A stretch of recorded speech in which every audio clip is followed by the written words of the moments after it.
It said your life flashes before your eyes in your final moments, and we see our protagonist's father on his deathbed.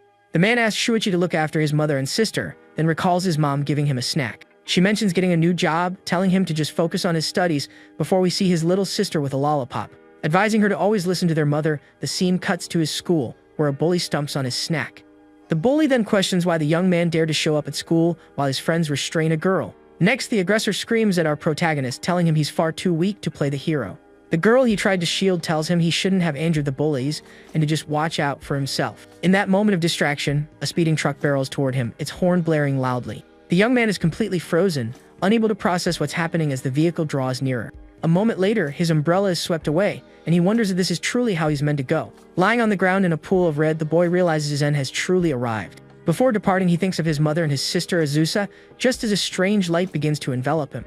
He laments his inability to protect them as the blue light links him to a couple on the street. With tears welling in his eyes, the boy is consumed by regret for having been so powerless in his life.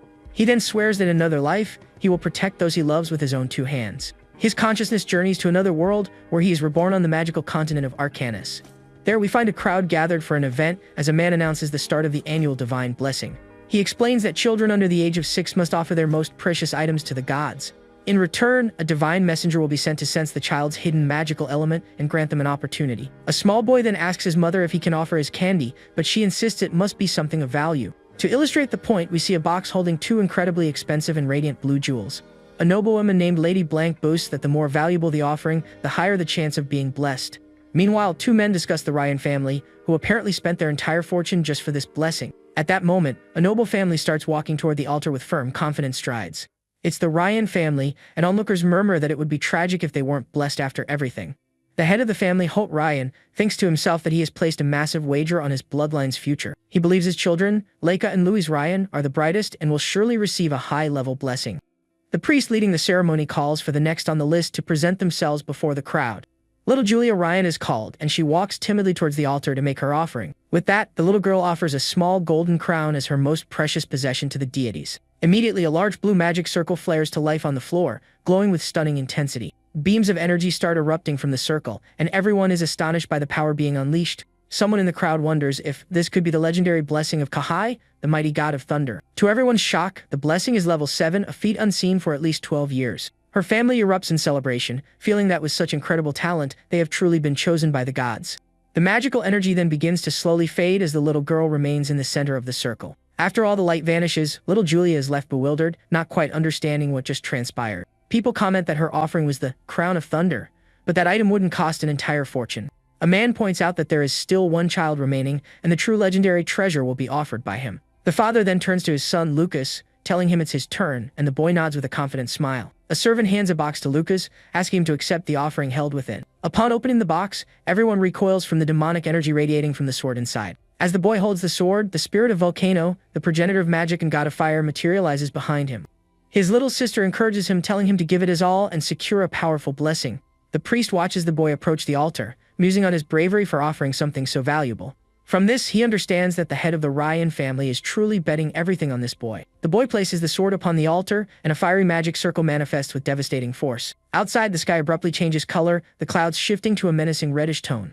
The boy's father is dumbfounded, wondering if this could possibly be the legendary level 9 blessing. Inside the hall, the torches illuminating the room begin to burn with an unnatural intensity. An instant later, a colossal wave of fire erupts from the altar, surging toward the terrified crowd. Amid all the heat, young Lucas appears drowsy, as if completely unaware of his surroundings. The demonic sword starts to float in the air, and the boy stares at it, utterly mesmerized. He then notices a small flame flickering in his hand and is confused, not understanding what it is. Suddenly, the flame erupts, engulfing his entire arm and sending the young man into a panic. The reflection of the inferno in his eyes reveals the intensity of the power about to be unleashed. In a flash, the boy's entire body is consumed by the flames, and he begins to scream in agony.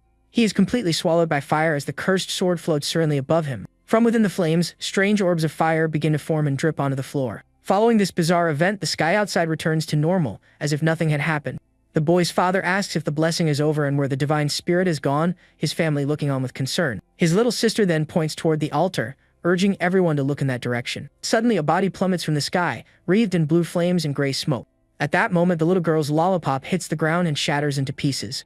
Lying on the floor, the boy appears confused and frightened, with no understanding of what happened to him. Seeing her brother in such a state, little Julia begins to sob desperately. Everyone rushes towards him, shouting his name and his family's name in utter despair. His parents kneel at his side, pleading for him to wake up, while wondering how this could have occurred. The priest then declares with a sullen expression that the god of fire has utterly rejected the boy. He explains that Lucas Ryan has been abandoned by the progenitor of magic and will receive no blessing.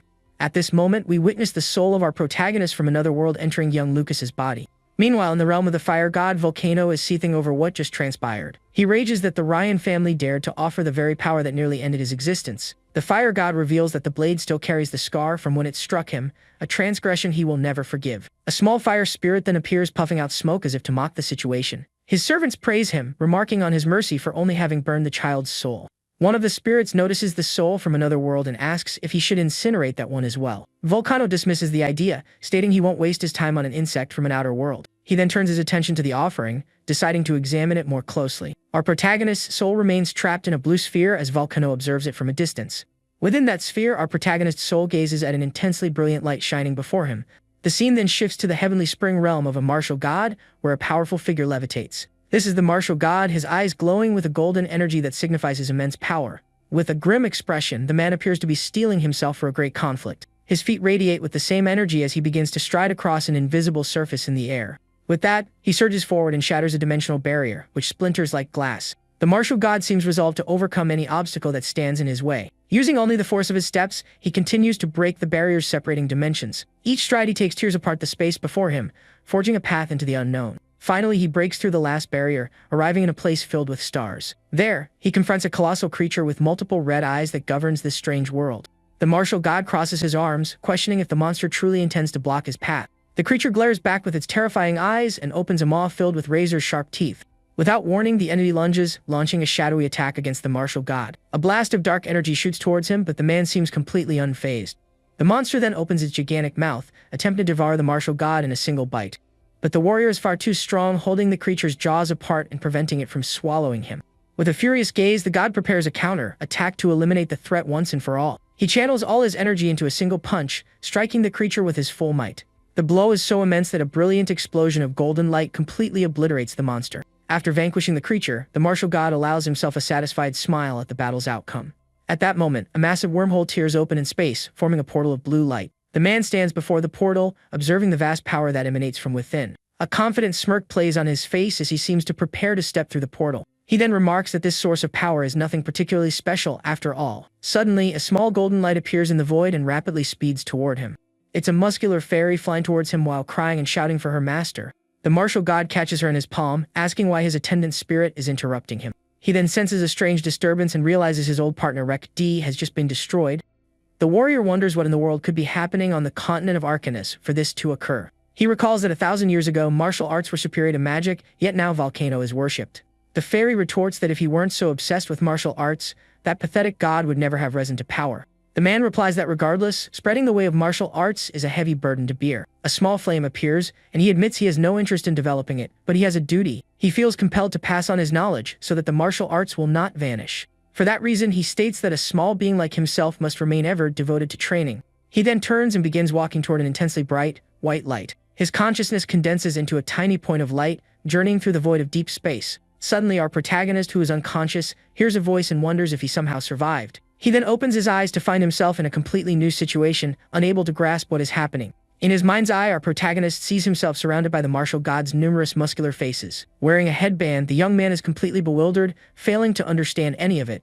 The entity introduces himself as Mars, the martial god, and declares he will grant him a divine blessing. Abruptly, Lucas awakens in a bed, questioning if the whole experience was just a bizarre dream. Just then, the muscular fairies materialize, flying about and excitedly chanting the martial god's name. The boy is stunned when the entity announces he will bestow upon him the blessing of the martial god. Immediately after, a beam of golden light strikes him, leaving the young man completely paralyzed. He receives the level 9 martial god's blessing, and the limits on his martial arts training are removed. Sitting up in bed, he wonders what that was all about, and what martial god level 9 even mean. Moreover, he is shocked by the memory of how incredibly muscular the god's spirits were.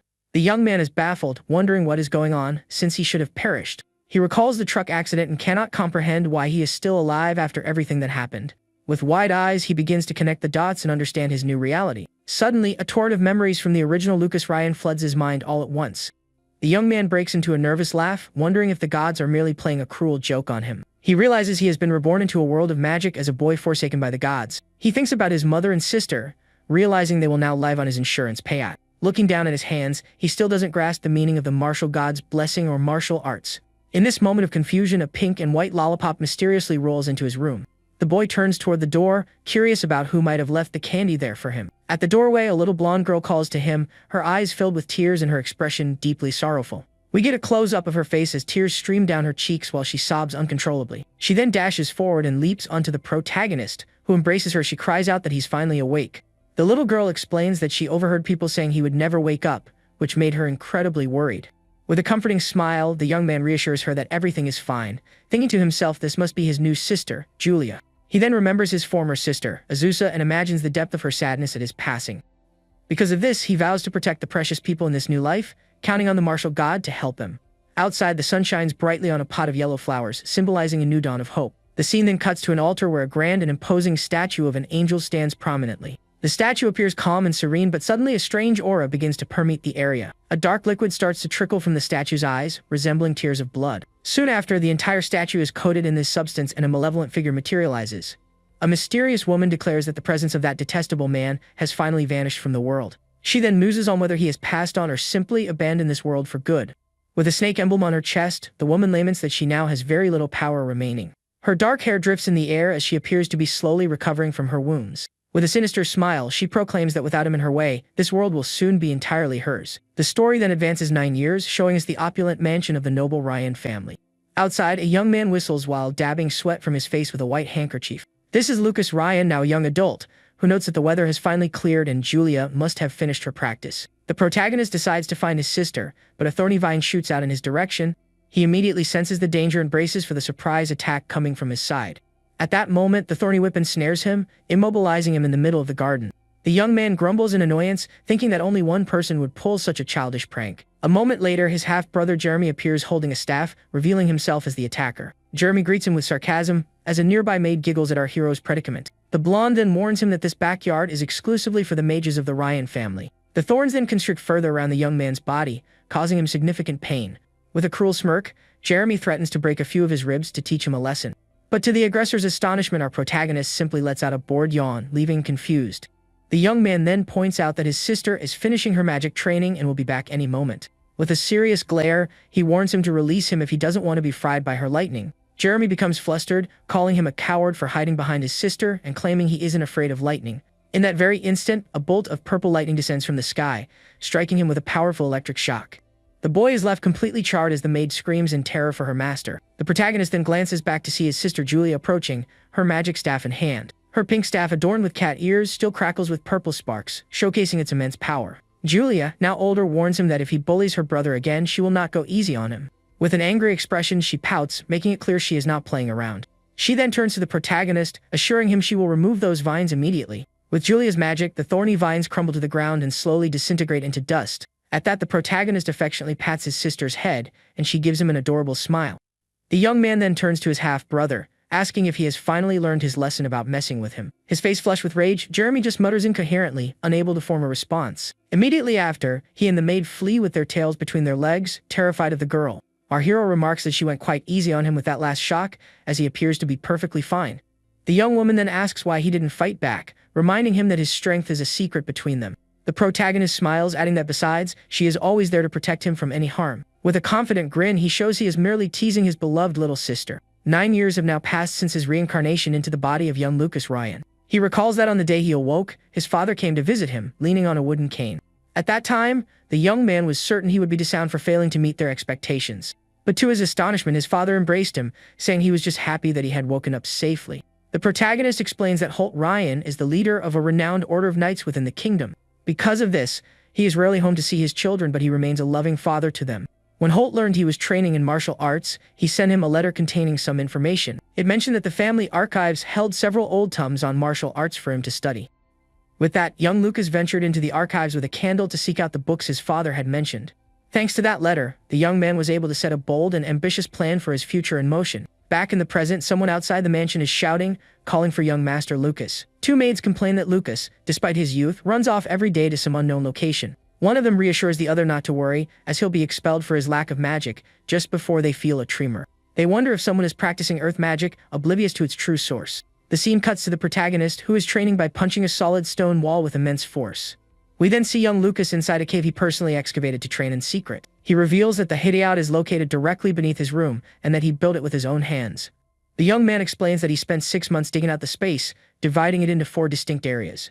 A study area, a storage space, a training ground, and a makeshift bathroom with an inexpensive tub. Ever since completing the training area, he has practiced in secret every day to grow stronger. After another day of grueling training, the young man prepares to soak in his medicinal bath. The purple water splashes about, with spectral forms rising from it, indicating its powerful properties. He relaxes in the tub, noting that the medicinal bath is the most effective method for martial arts training. The young man recounts that 3 years have passed since he began training with the chaotic tempering technique. As a result, he is now so durable that magical attacks of level 5 or below cannot even scratch him. The protagonist states that his defense is finally solidifying, and it is now time to concentrate on his offense. He then retrieves his katana, preparing to test his skills against a training dummy. With a firm grip on his blade, he focuses his intent to deliver a powerful and precise strike. In the blink of an eye, he lunges forward, attacking the dummy with lethal and astonishing speed. His eyes reflect the determination and power he has cultivated over these years of training. In addition to the sword, he is also a master of other weapons, such as the spear shown in the image. With his spear, the protagonist surges forward, delivering a mighty blow against the training dummy. The dummy is then assailed by a barrage of swift, precise attacks that completely overwhelm it. As a result, the training target is utterly destroyed, collapsing into pieces on the cavern floor. He reaches level 4 in his technique and decides to spend some time training his fists. The young man reflects that while his skills have greatly improved, something continues to bother him. He knows that martial artists eventually reach a plateau, and the only way to surpass it is through enlightenment. But this so-called enlightenment is so elusive that most practitioners give up along the way. Lucas then positions himself before a stone pillar, declaring that his path will be very different. The young man takes a deep breath, concentrating all his energy to unleash a powerful strike on the pillar. With a determined gaze, he prepares to demonstrate the fruits of his arduous training. He then smashes his fist with all his might into the massive stone pillar before him. The impact is so immense that the pillar shatters into 1,000 fragments, creating a large cloud of dust. Amidst the debris, the young man observes the outcome of his power with a confident expression. His fist technique reaches level 5, demonstrating his ever-growing strength and skill. The protagonist then realizes that his levels only increase, and for him, there is no upper limit. This is due to the divine blessing he received, which allows his abilities to evolve without end. Suddenly, a clock on the wall begins to chime, signaling that it is nearly midnight. He remembers that his father, Holt, returns home tonight, and they are scheduled for a family dinner. The scene then cuts to a window of the mansion, revealing that night has already fallen. Now fully dressed, the young man walks down the corridor toward the mansion's dining hall. Upon opening the door to the hall, the protagonist finds his family assembled for the special dinner. His father, Holt, notes that it's been half a year since they last saw each other and invites him to take a seat. With a smile, the young man agrees and makes his way to his place at the grand dining table. The patriarch announces that Allen Academy is establishing a martial arts department and that he has already been enrolled. The man encourages him, acknowledging the difficulty but expressing faith in his son's potential to pass the exam. The protagonist offers his thanks while his sister, Julia, eats calmly at his side. The young man thinks that he must grow stronger to protect what's important, but without attracting undue attention. Gazing at his hand, he contemplates how he will balance his power without causing problems.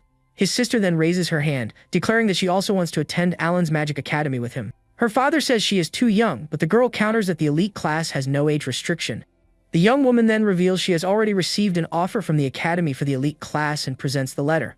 Intrigued, the man takes the letter to confirm if his daughter's claim is true. He praises the girl, remarking that her reputation as a prodigy has reached the renowned Allen Academy. Our protagonist's sister is beaming with joy, while Jeremy looks on with intense jealousy. The blonde wonders why Lucas is receiving special treatment, and how this will affect his own standing. At that moment, a hand in a purple glove rests on his shoulder, attempting to soothe his anger and envy.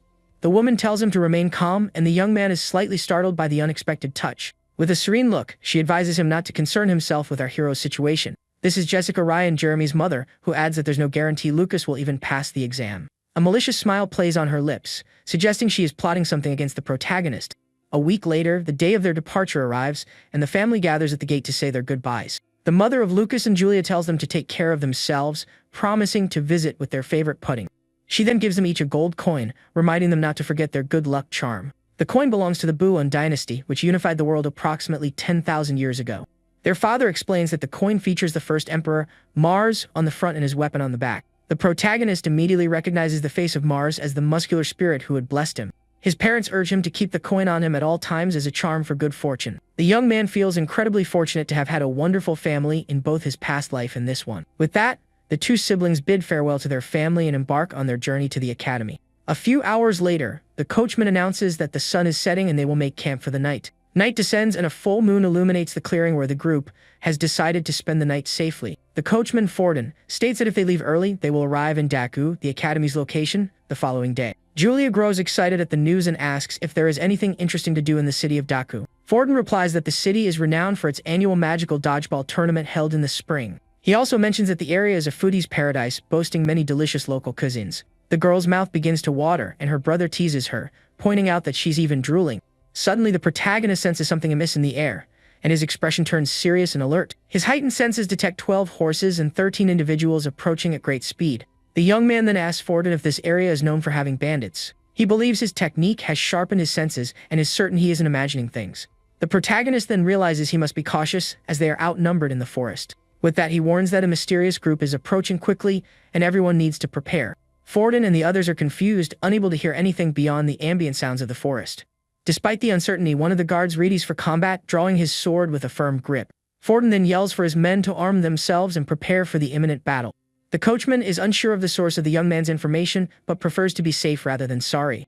At that moment, a group of bandits on horseback bursts from the woods, charging toward them at high speed. One of the guards is stunned, unable to believe the bandits actually appeared just as the young man predicted.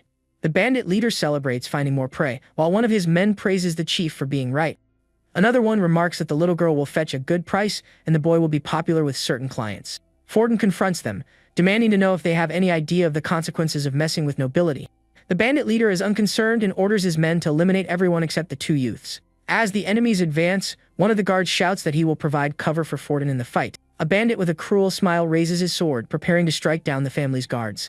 A moment later, swords clash, the sound of steel ringing through the dark and quiet forest. One of the mounted guards manages to impale a bandit with a spear and a clean strike. Seeing his man fall, the bandit leader's expression twists into one of pure rage. Forden also demonstrates his skill, his sword becoming stained after felling several enemies. With a determined look, he turns to Julia and tells her to leave the rest to him.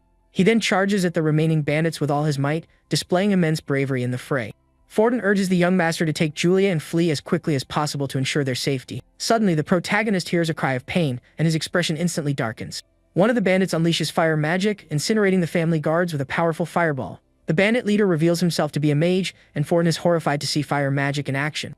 The coachman then screams for the two youths to run into the forest while he creates a diversion. But in a moment of carelessness, Forden is struck by a decisive blow and crimson liquid erupts. Seeing his friend wounded, our protagonist cries out Forden's name in utter despair. Surrounded by bandits, the injured coachman kneels on the ground, his strength to fight completely gone. The bandit leader then threatens him, vowing to burn him for having taken out his comrade. Even injured, Forden pushes himself to his feet, swearing to protect the young masters even if it costs him his life. Lucas knows Forden is outmatched and decides he can no longer conceal his true power if he is to protect him. He remembers the coachman's kindness and realizes he has become like family to him. With a clenched fist, the young man tells his sister to hide, as the situation has grown far too dangerous.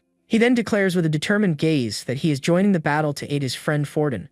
The girl nods in understanding, pleading with her brother to be extremely careful during the fight. With that, the protagonist sprints towards the battlefield to save his friend. Meanwhile, Forden is being assaulted by multiple bandits at once and cries out in agony. Completely exhausted and wounded, the coachman collapses to his knees, unable to fight any longer. The bandit leader then raises his sword, preparing to deliver the final blow to the unfortunate man. Forden looks up with an expression of despair, accepting that his end has finally come. But before the final strike lands, a mysterious shadow intervenes, blocking the attack and saving the coachman.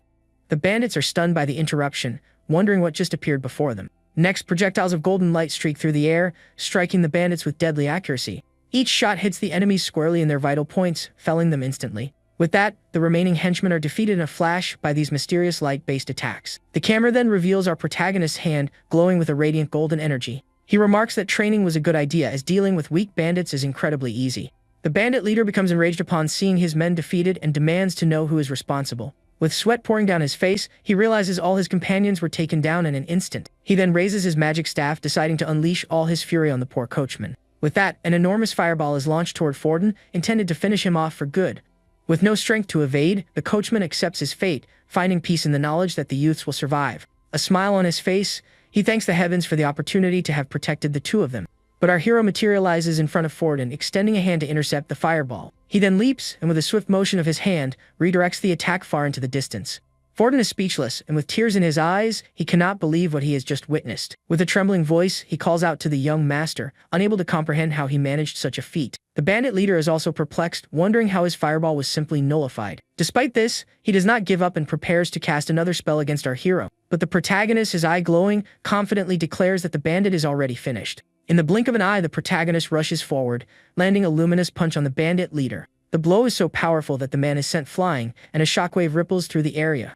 Forden is aghast at the scene, asking the young master how he was able to do that. With a victorious grin, the young man replies that he seems to have a natural gift for martial arts. The coachman begins to weep with emotion, witnessing how incredibly strong the young master has become. Suddenly, he senses something strange, and both of them become alert to a new threat. Amidst the smoke and dust, a dark and sinister presence begins to take form. A skeletal creature with razor-sharp claws and a purple aura rises from the bandit's ashes. Its grotesque skull and glowing eyes reveal it to be a creature of pure malevolence. With a horrifying roar, the monster bares its sharp teeth and prepares to strike. The creature shrieks that it will destroy them both, glaring with eyes full of hatred and fury. The monster repeats its threat, readying itself to launch a deadly assault against them. Our protagonist remains on high alert, realizing he must deal with this creature as swiftly as possible. He decides he cannot allow Julia to see the monster and must eliminate it on his own. The creature then lashes out with its sharp claws, attempting to tear the young man to shreds. But the young man is quicker, deftly dodging the blow by leaping over the creature. He then descends with a powerful punch of light aimed directly at the monster's head. The protagonist watches the blow connect, hoping it was enough to defeat the creature. His hand glowing with a purple energy, he prepares for a potential counterattack. But suddenly, a wave of dark red energy surges toward him with immense force. All at once, dark chains shoot up from the ground, ensnaring the bodies of the fallen bandits. The creature then absorbs the corpses, transforming into an even more grotesque and powerful monster. On its forehead, a purple symbol depicting a snake glows intensely, revealing the source of its power. Our protagonist then wonders that symbol is what is controlling the undead. The monster licks its lips with a purple tongue, preparing to unleash its full might on the young man. With numerous arms and legs, the creature scuttles bizarrely toward our hero. The young man concludes that if his standard attacks are ineffective, he must resort to a new technique. Concentrating his energy into his hands, he unleashes a rapid volley of light-based strikes against the monster. The attack hits the symbol on the creature's forehead directly, causing a brilliant explosion of light. The protagonist prepares to use one of his most powerful techniques to end the monster for good. With the explosive aura palm, he strikes the symbol with all of his accumulated power. The blow is so immense that a massive beam of golden light completely pierces the creature. The purple symbol is hit squarely and begins to fracture under the force of the attack. A moment later, the mark shatters into 1,000 pieces, and the monster starts to disintegrate. With the creature vanquished, the young man watches its silhouette dissolve into ash in the wind. Exhausted after the intense battle, the protagonist sits on the ground to regain his strength. He lets out a sigh of relief, thankful he was able to defeat the monster and protect everyone. His sister Julia then rushes to his side to check if he's okay after the difficult fight. She leaps into his arms, congratulating him for defeating all the bandits by himself. Forden, who had watched everything from afar, is left completely stunned, unable to process what happened. Suddenly, the protagonist senses another presence approaching and looks toward the forest on high alert. A horse whinnies, and the young man realizes their group wasn't the only one attacked by the bandits. A young woman with white hair appears on horseback, her face etched with desperation. She is bound and gagged, and our hero is taken aback to see her in such a state. In a dark chamber, we see numerous bodies hanging upside down, their appearance ghastly. A creature with sharp fangs greedily licks the red liquid that drips from them. It's the same woman from the altar, and she discovers that subject number 44 has been eliminated by someone. She decides that restoring her power is the top priority and steps into a dark, mysterious pool. The night wears on, and a waning moon shines down from the starry sky upon the group's camp. Back at the camp, Julia learns that the white-haired girl's name is Maya Rasta. Lucas finds the name familiar, but cannot recall where he might have heard it before. The rescued young woman remarks that his family name also sounds familiar to her. Forden then explains that both families are noble houses residing near the city of Daku. Julia then wonders how the girl ended up being attacked by those bandits in the forest. With tears in her eyes, the young woman begins to recount the tragic events that led her there. She remembers the bandit leader's laughter as he brutally assaulted her carriage. Her guards were overcome one by the bandit mage's flames, with no way to defend themselves. Her lady-in-waiting tried to protect her but was captured and carried off by the bandits on horseback. The white-haired girl recalls her friend's desperation amidst the inferno. She explains that revealing her noble status was futile, as the bandits were completely indifferent. She clarifies that the bandits' sole objective was to abduct children from the region's noble families. Our protagonist then comforts her, reassuring her that it's all over now, as they have been dealt with. He becomes lost in thought, trying to piece together what is truly happening in the area. Forden approaches, informing them that the two young ladies have retired to rest after the tumultuous night. The young man then asks the coachman for his thoughts on the rescued girl's story. Forden believes they are dealing with professionals who have been targeting noble children for some time. The young man muses that bandits wielding magic and the power to control the dead is highly unusual. The coachman's expression turns grave as he considers the implications of that night's events. He concludes that a terrifying demon must be orchestrating everything, controlling these puppets from the shadows. Forden states that he will report everything to the master, and that the Rasta family's cooperation will be invaluable. The protagonist then suggests they alter their plans to avoid any further trouble on their journey. The following day, the group arrives in the city of Daku, but their plan to stay is immediately cancelled. The young man explains that some bandits could still be in the city, making it safer to proceed directly to the academy. He asks his sister and their new friend to understand that this precaution is for everyone's safety. The white-haired young woman agrees with our hero's decision to avoid additional risks. With the change in plans, the protagonist's sister wears an expression of pure disappointment. With a gentle smile, he promises that on their return trip, he will treat her to anything she wants to eat. The girl's spirits lift at the promise, and the rescued young woman smiles, observing the siblings' close bond. Forden announces their entry into the city and asks if they'd like to look out the window. The two siblings then poke their heads out of the carriage to get a view of Daku. Both siblings are captivated by the beauty and scale of the city of Daku. The city is bustling with life, as people throng the streets and merchants peddle their wares. We see a father carrying his son on his shoulders as they wander through the lively city. The white-haired young woman smiles, commenting on how vibrant and energetic the place is. Lucas and Julia use the opportunity to chat and enjoy the moment with their new friend. The protagonist reflects that the city's atmosphere strongly reminds him of his past life. The wooden architecture and cobblestone streets lend the city a unique and special charm. Suddenly, a bizarre clown doll startles the two girls, who let out a scream of fear. But our hero quickly buys an assortment of sweets and pastries to soothe their nerves and lift everyone's spirits. The white-haired young woman offers a donut to Julia, who eats it with great delight. With a satisfied smile, the young man watches the two girls happily enjoy their treats. The carriage then continues its journey through the city streets, heading toward the Magic Academy. Forden stops in front of a massive gate, informing them that this is as far as he can take them. The protagonist reassures him, promising to protect his sister Julia from any harm. The girl then embraces him, declaring that she will also protect him with all her strength and magic. With a smile, the young man pats his sister's head, saying he's counting on her. Forden is moved by the scene, realizing the depth of the siblings' love and devotion to each other. The rescued young woman finds it curious that he would allow his younger sister to protect him in such a way. The coachman then bids them farewell, watching as the three youths walk off toward the academy. The white-haired girl thinks about how kind they are and points toward the academy just ahead. The protagonist smiles, reflecting on his good fortune in meeting these two on his journey. The white-haired girl is also happy, blushing as she thinks about how much they've helped her. Suddenly, the young man remembers something, and Forden materializes beside him to clarify the situation. The coachman reveals that the young woman, Maya, was once our protagonist's fiancée when they were children. However, after the divine ritual, the engagement was dissolved because he lacked any magical talent. Allen Magic Academy is one of the three most prestigious schools in the Carmina Empire, located in Daku. Freshmen undergo an examination 1 year after enrolling to be sorted into various departments. There are also exceptions for extraordinary students who may graduate earlier than their peers. Any student who passes the certification exam can graduate without completing the full 6 years. The two siblings then observe the other students preparing for the admission exam. Julia feels a pang of sadness, wishing she could take the exam alongside her newly made friend. The young man explains that she has already completed her exam and is now safely with her family. He encourages her to focus on their own exam, promising they can see each other every day if they all pass. Julia's beauty draws attention, and people wonder aloud if she is also there for the exam. They comment that she looks no older than 12 and that her brother is also quite handsome. One of the young men remarks with envy that he wishes he had such an adorable little sister. Suddenly, a woman with purple hair approaches, catching little Julia's eye. She introduces herself as Mina, the vice president of the student council at Allen Magic Academy. With a smile, the woman asks if the little girl snuck in to follow her older brother. Julia firmly denies it, proudly stating she is there to take the admission exam with him. The woman wonders if this could be the same girl who received the offer for the elite class. With a knowing smile, she realizes the young girl is indeed a prodigy and will make an excellent student. She then kneels down, asking if she is Julia from the esteemed noble Ryan family of the region. Surprised, the girl asks how she so easily knew her name and that of her family. Mina invites her to the registration area, completely overlooking our protagonist. Little Julia then speaks up, pointing out that her brother also needs to register for the admission exam. Mina is embarrassed, realizing she had completely forgotten about our hero standing right there. The young man then begins to mock mages, remarking that coming to a magic academy is utterly ridiculous. He thinks to himself that mages believe they are superior, but to him, they are nothing more than insignificant bugs. Losers like Jeremy and that bizarre monster are no match for his overwhelming power. The young man grumbles that he is only wasting his time here because of his parents' good intentions. The student council member realizes he was speaking aloud and becomes flustered by the situation. Mina apologizes for the oversight and calls him by name to confirm his identity. Lucas then realizes he has become the center of attention and tries to mask his irritation. Mina invites them to accompany her, offering to show them to the examination hall. The protagonist is pleased to notice she is one of the few who doesn't look at him with prejudice. The group soon arrives at a vast hall where a large crowd of students is already assembled for the exam. Using magic, Mina distributes emblems and instructs everyone to register with a council member. She explains that the exam number is on the emblem, which must be worn throughout the test. The exam consists of 3 parts measuring magical potential, testing elemental compatibility, and assessing destructive power. Our protagonist inquires if the process is identical for the martial arts department.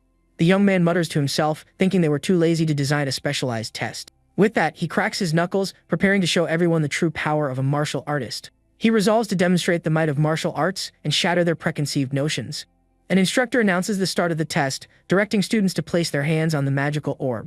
When it's our hero's turn, the instructor eyes him with a look of pure disdain and contempt. The man is stunned by the result, declaring it a once-in-a-millennium phenomenon. The young man's magical potential is 0, and the hall erupts in ridicule. He lets out a weary sigh, thinking he is reliving the same ordeal from his childhood.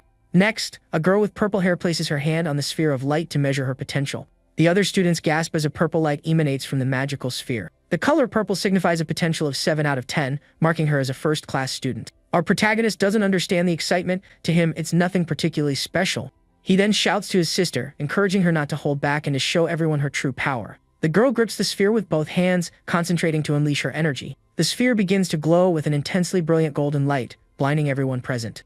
A beam of golden light shoots up to the ceiling of the hall, leaving everyone awestruck by the display of power. The other students are in disbelief, unable to accept what they are witnessing. A number 10 materializes in the light, indicating the girl possesses the absolute maximum magical potential. Everyone is mesmerized by the young girl's talent, hailing her as a prodigy among prodigies. After the test, the girl smiles, pleased with her result, and looks at her brother with pride. She bounds over to him, asking if she was incredible during the potential test. The young man praises her, saying that one day, with her talent, she will become a great archmage. 2 envious students begin to mock our protagonist, but are quickly shushed by a friend.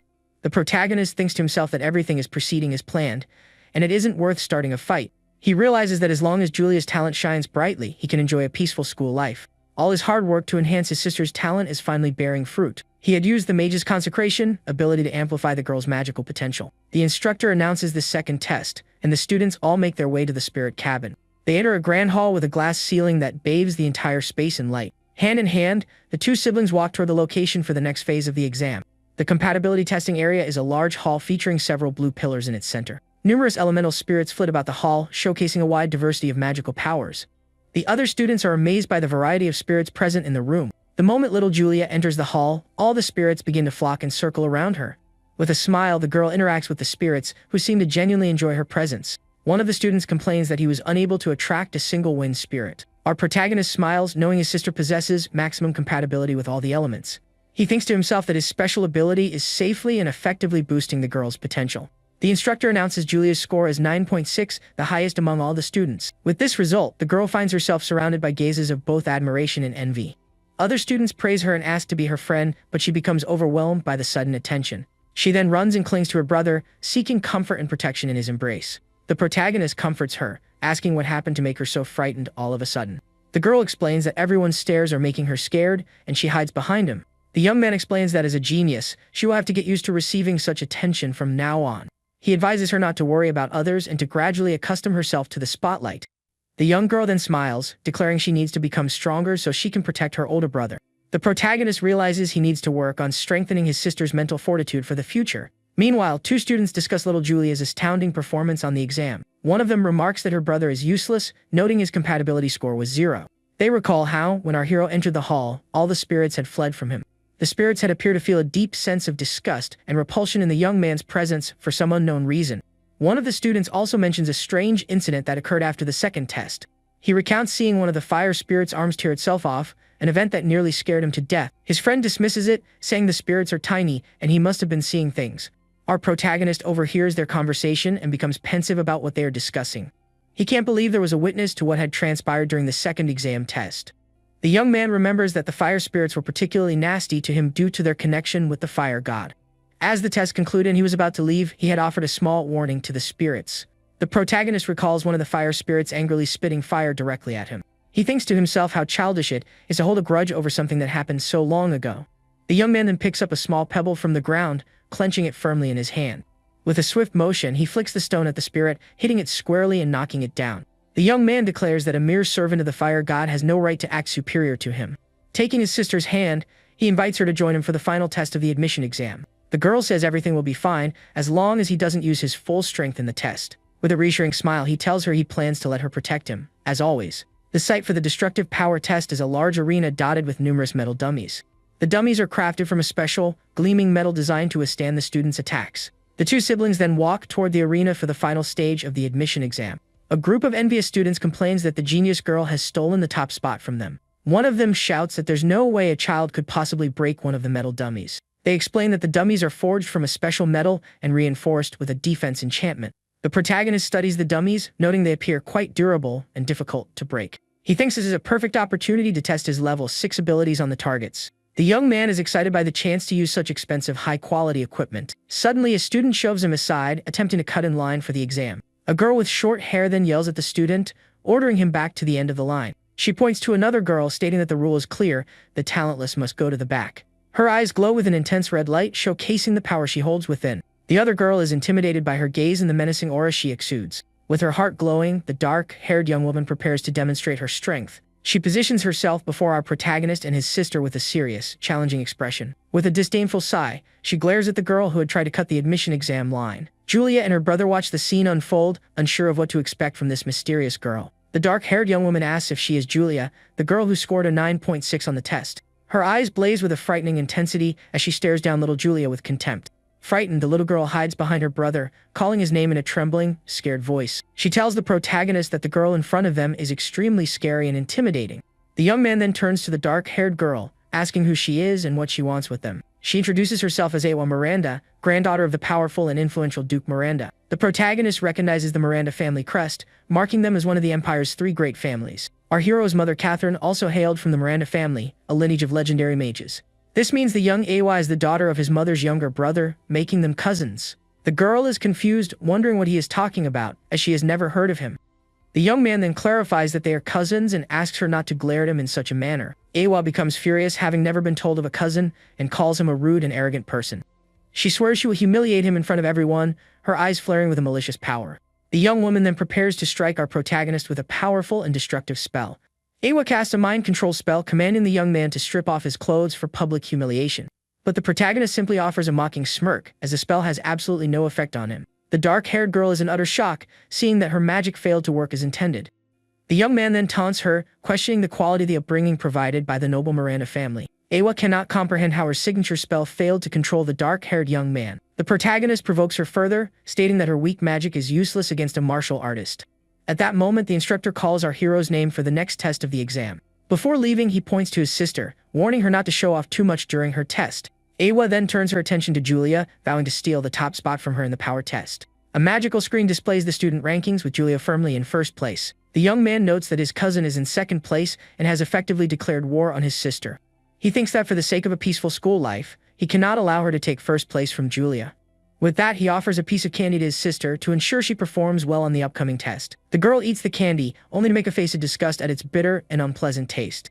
The young man gives her a firm pat on the back to help her swallow the pill he gave her. The young girl complains that he deceived her, as that was no candy but some kind of medicine. He apologizes, explaining that it's a special magic potion crafted from very rare ingredients. The instructor calls our protagonist's name once more, and he hurries to the testing site. The young man then walks toward the metal dummy for his destructive power test. The instructor directs number 5 to strike the dummy with all his might for evaluation. The young man informs the instructor that he cannot use magic, a statement which confuses him. He then asks if he can simply strike the dummy to complete the power test. With a confident smile, he prepares to demonstrate the power of his martial arts. The other students begin to jeer, saying he will end up breaking his hand on the test. Julia becomes furious upon hearing the malicious comments about her brother and prepares to intervene.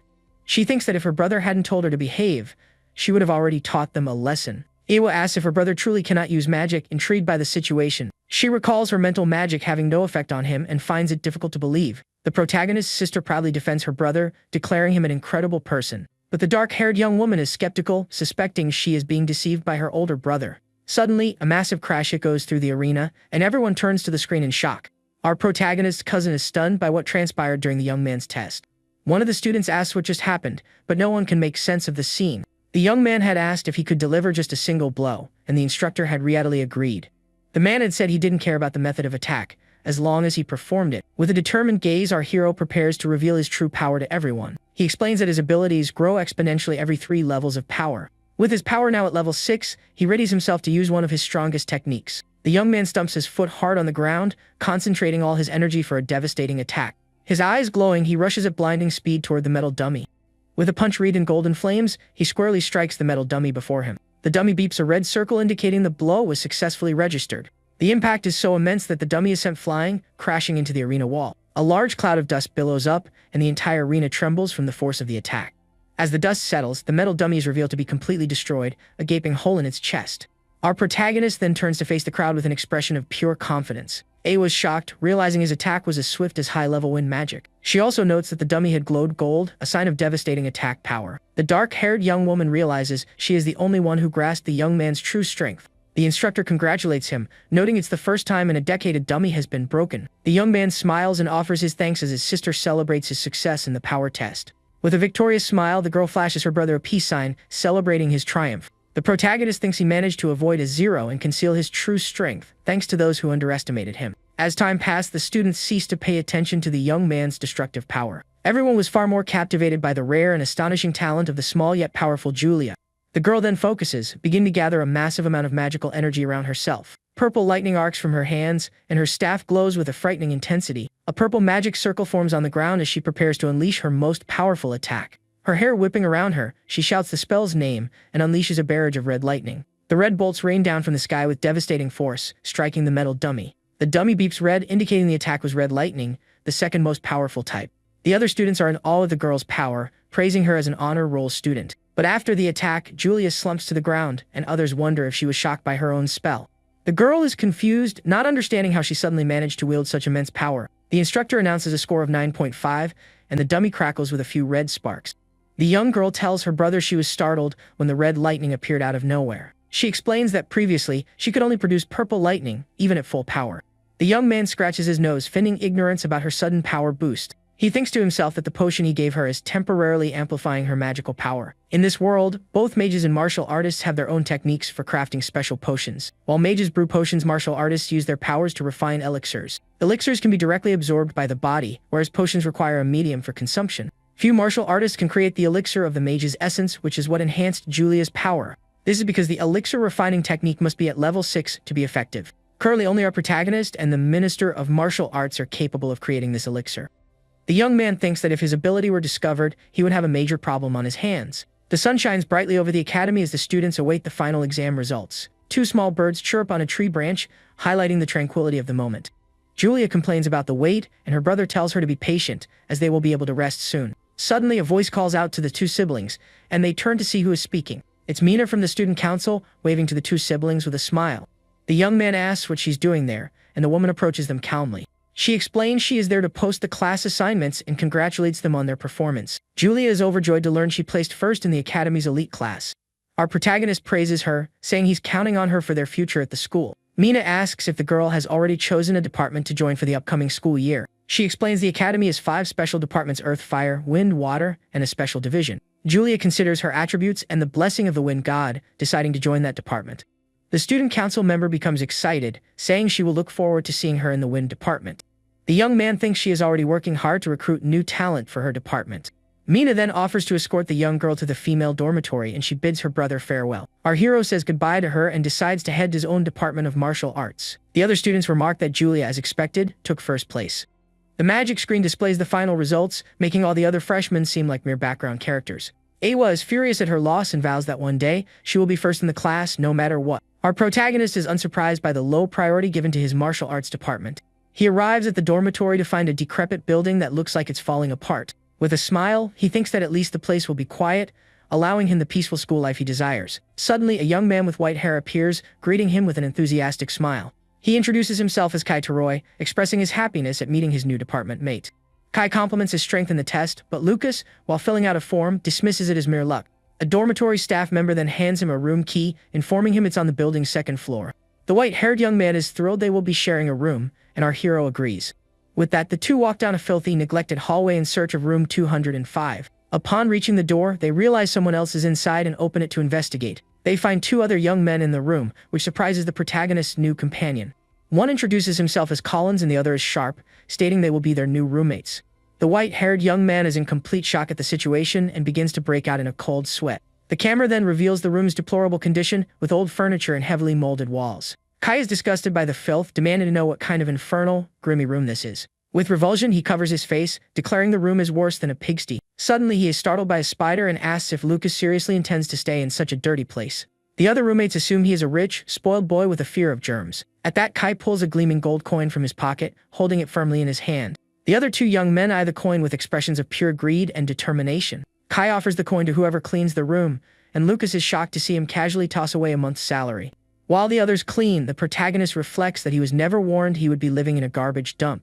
His roommate tries to cheer him up, insisting things will get better, but our hero remains highly skeptical. The white-haired young man continues his complaints, comparing the room to a prison cell. Lucas warns him to be careful, as the student council might take action if they overhear his complaints.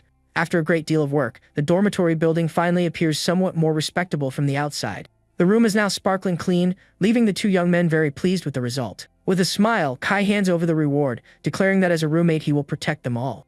The other two are amazed by the reward, and our protagonist also holds his coin. The young man thinks that while his roommate may be arrogant, his generosity makes it hard to dislike him. Just then, the dormitory staff member knocks on the door, announcing he is there to deliver their academy uniforms.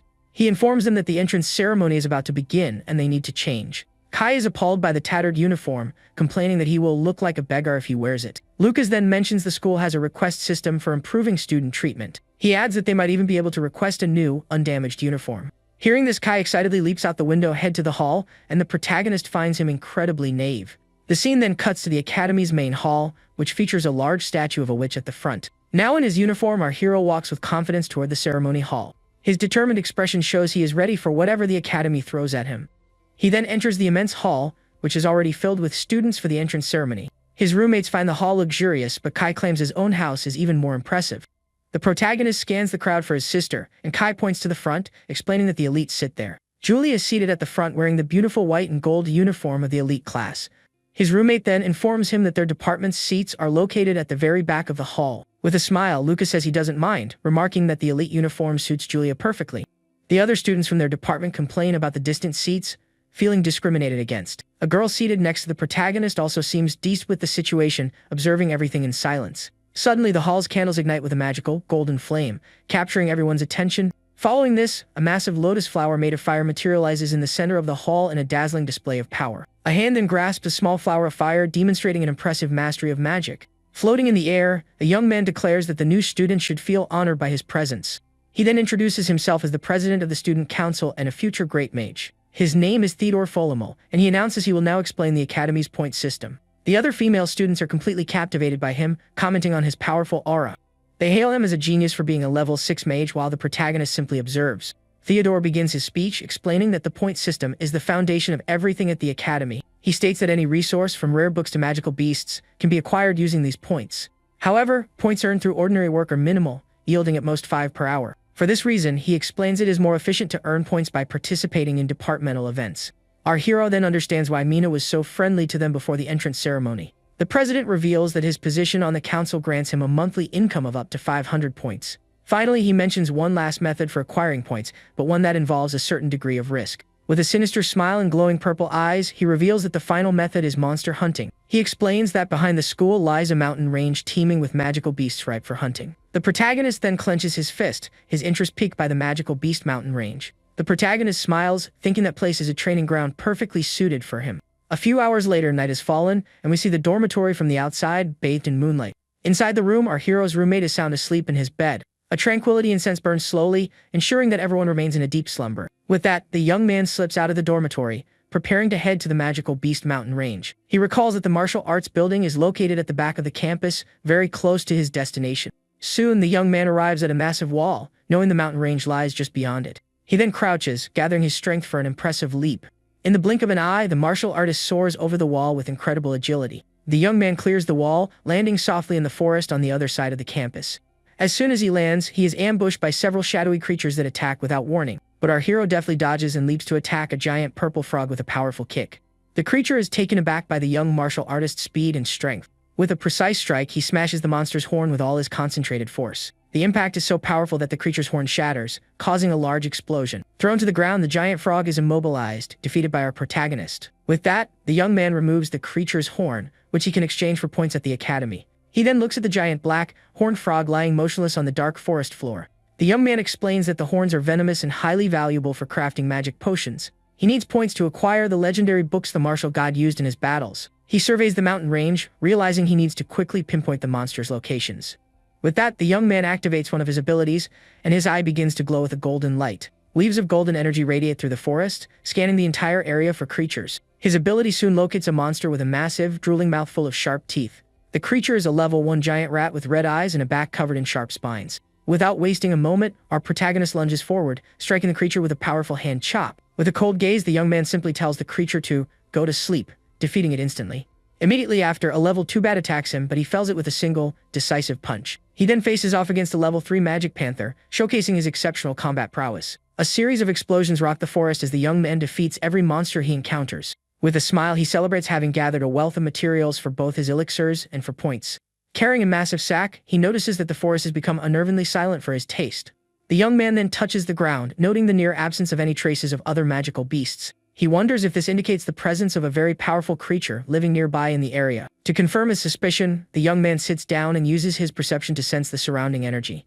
His ability guides him down a strange path in the middle of the dark and quiet forest. The path leads him to the entrance of a dark cave, from which a powerful energy emanates. From within the darkness, a giant wolf with glowing purple eyes snarls at our hero. But the protagonist is unfazed. With a confident smile, he declares he has finally found his target. The creature attacks him from a distance, but he dodges, realizing it sensed him from a kilometer away. From the cave's entrance, a bluish smoke begins to seep out, signaling the creature's presence. A giant wolf with white fur and red paws emerges from the cave, confronting our protagonist. It is a level 6 fire and ice wolf, and it snarls at the young man with its glowing purple eyes. The young man now understands why the creature is so territorial and smiles, preparing for the fight. Fearlessly, our hero advances toward the giant wolf to begin the battle at once. With an excited grin, he invites the creature to dance and readies for the first strike. He then lands a powerful punch on the wolf's paw, but the creature seems to feel nothing at all. The wolf counter-attacks with a blast of ice from its mouth, aimed directly at our protagonist. But the young man forms an ice shield with his hand, successfully protecting himself from the creature's attack. The creature is astonished to see its own ability turned against it by the young man. Seizing the opportunity, the young man lands an ice-infused punch on the giant wolf's eye. He then uses his other hand to pummel the creature's head with a series of icy blows. The wolf then strikes with its tail, but our hero manages to block the attack with his arms. The young man laments not having trained harder, as he could have torn off the creature's leg with that blow. He then challenges the wolf to get up, asking if it has already grown tired of the battle. Wounded, the giant wolf rises to its feet, preparing to use its other element in the fight. It then opens its mouth and unleashes a powerful fireball toward our protagonist. The young man dodges the attack, and the fireball slams into the cave entrance, causing an explosion. Next, the creature launches a continuous stream of fire at the young martial artist. The fiery assault illuminates the entire forest, forcing our protagonist to dodge swiftly. The wolf becomes completely wreathed in flames, preparing for a devastating attack. With a howl, the creature unleashes the full force of its firepower upon our protagonist. But the young man manages to close the distance and grapple with the wolf, enduring the searing flames. The creature is surprised by the young man's courage, unable to understand how he can withstand the intense heat. His fist glowing with golden energy, the martial artist prepares a counterattack. He then lands a mighty punch on the wolf's chin with all his concentrated force. The blow is so powerful that the creature's jaw is damaged by the sheer impact. Following up, the protagonist launches a blast of golden energy to conclude the battle. The wolf is hit squarely and sent flying into the cave wall by the force of the attack. Lying on the ground, the young man is impressed by the creature's mastery over both fire and ice. The creature appears defeated, whimpering in pain on the ground with no strength left to stand. In its eye, a yin-yang symbol materializes, reflecting its dual nature of fire and ice. His eyes glowing, the young man remarks that this is an incredibly rare magical beast. He then seizes the wolf by the neck, demonstrating that he is now in complete control of the situation. The creature seems to submit, yet still exhales a faint aura of fire and ice from its mouth. Our protagonist then reveals that he, too, can control the two opposing elements. With that, they both unleash a simultaneous blast of fire and ice at each other. The clash of elements creates a massive cloud of steam, and the young man wonders what is happening. From the midst of the smoke, a blade of golden energy shoots toward the giant wolf. The creature manages to evade the attack, scrambling up the cave wall to escape the blow. Wounded, the giant wolf flees desperately through the cave, trying to escape the battle. But the protagonist gives chase, declaring that he will not allow it to escape under any circumstances. He then reaches out to grab the wolf's tail, preventing its flight. With that, the young man catches the creature and slams it forcefully against the cave wall. The wolf hits the ground with a heavy thud, and our hero prepares for his next move. The young man thinks that fighting a giant magical beast is highly entertaining, and it is surely worth a lot of points. Suddenly, he notices the creature has risen again and prepares for another confrontation. The wolf then curls into a ball of fur and hurtles toward the young man with full force. But our hero manages to dodge the attack, and the wolf crashes into the cave wall. The creature then turns and unleashes a massive blast of fire in an attempt to hit the young man. Our protagonist leaps to evade the attack, realizing the wolf is now using shadow fire. The creature then attacks him with shadow fire from one side and ice from the other in a combined assault. But the young man dodges and descends with a powerful punch, intending to end the battle once and for all. He then channels all his energy into a single punch, preparing for the final blow. With that, a massive explosion of golden light occurs, and the cave floor begins to tremble violently. The creature then bites down hard, and the young man wonders if this is truly his end. He decides he has no choice but to use his last resort to survive. Suddenly, the wolf attacks with its giant red paws, attempting to crush him in one fell swoop. Our protagonist's expression turns serious as he prepares to unleash one of his most powerful techniques. With that, the giant wolf charges toward him for the final clash between the two. The wolf then reveals two magic cores, one of fire and one of ice, to our protagonist. The young man wonders if that is a beast core and is awestruck by the sight. He recalls that some beasts are born with a core that houses all their magical power. The young man then realizes that if his blood touches the core, the creature will become his loyal servant. With a confident smile, the martial artist accepts the creature's offer, making it his subordinate. He thinks this is an unexpected windfall, noting that not even mages possess a level 6 beast. However, he remains suspicious of the wolf's behavior, as powerful beasts would never willingly submit to a human. With that, the young man cuts his finger, allowing his blood to drip onto the two magic cores. The blood then spreads across the cores, and intense light begins to illuminate the cave. The wolf then swallows both cores and kneels before its new master in a display of respect. Next, the cores fuse with the creature's body, and it begins to transform. The protagonist then hears a voice in his mind, realizing it's the wolf addressing him as master. The young man is confused, unable to understand how he can hear the creature's thoughts. He realizes he can now comprehend what the creature is saying, and is taken aback. The martial artist then names it all, and the wolf joyfully accepts its new name.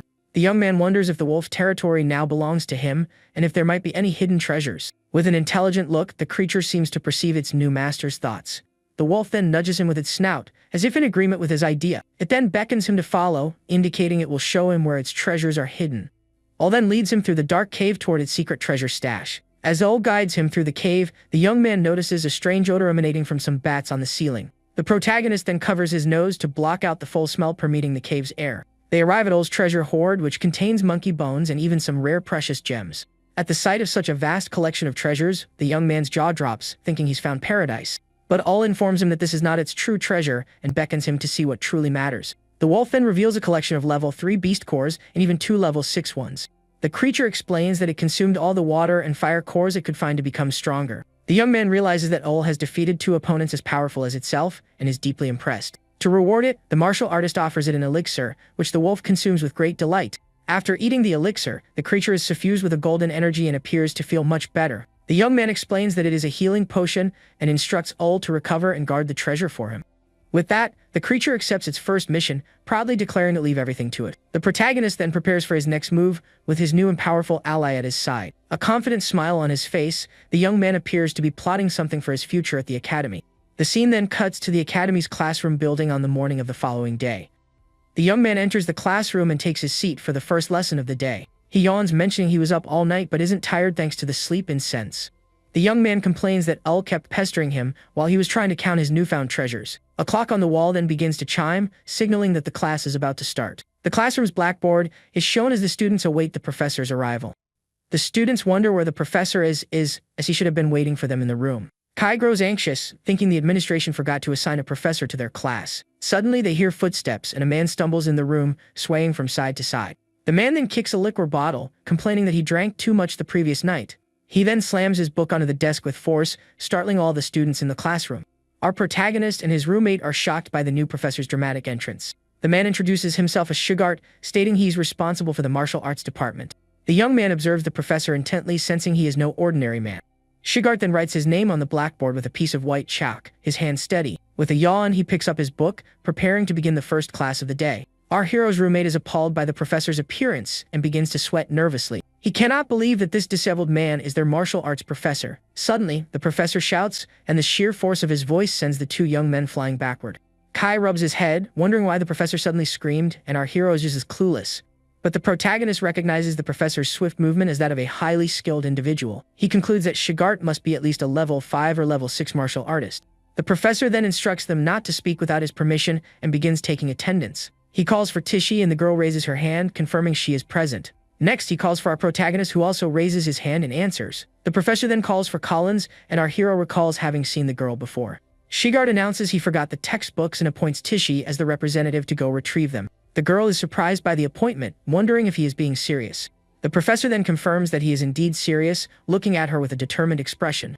Kai stands up, arguing that the representative should be chosen fairly through competition. He then boasts about his family and skills, declaring himself the most qualified candidate for the role. But before he can finish, the professor strikes him in the forehead with a piece of chalk. His fingers glowing, Shigart reveals that he was the one who threw the chalk at the white-haired young man. He then reminds him not to speak without permission and forcefully snaps the chalk in his hand.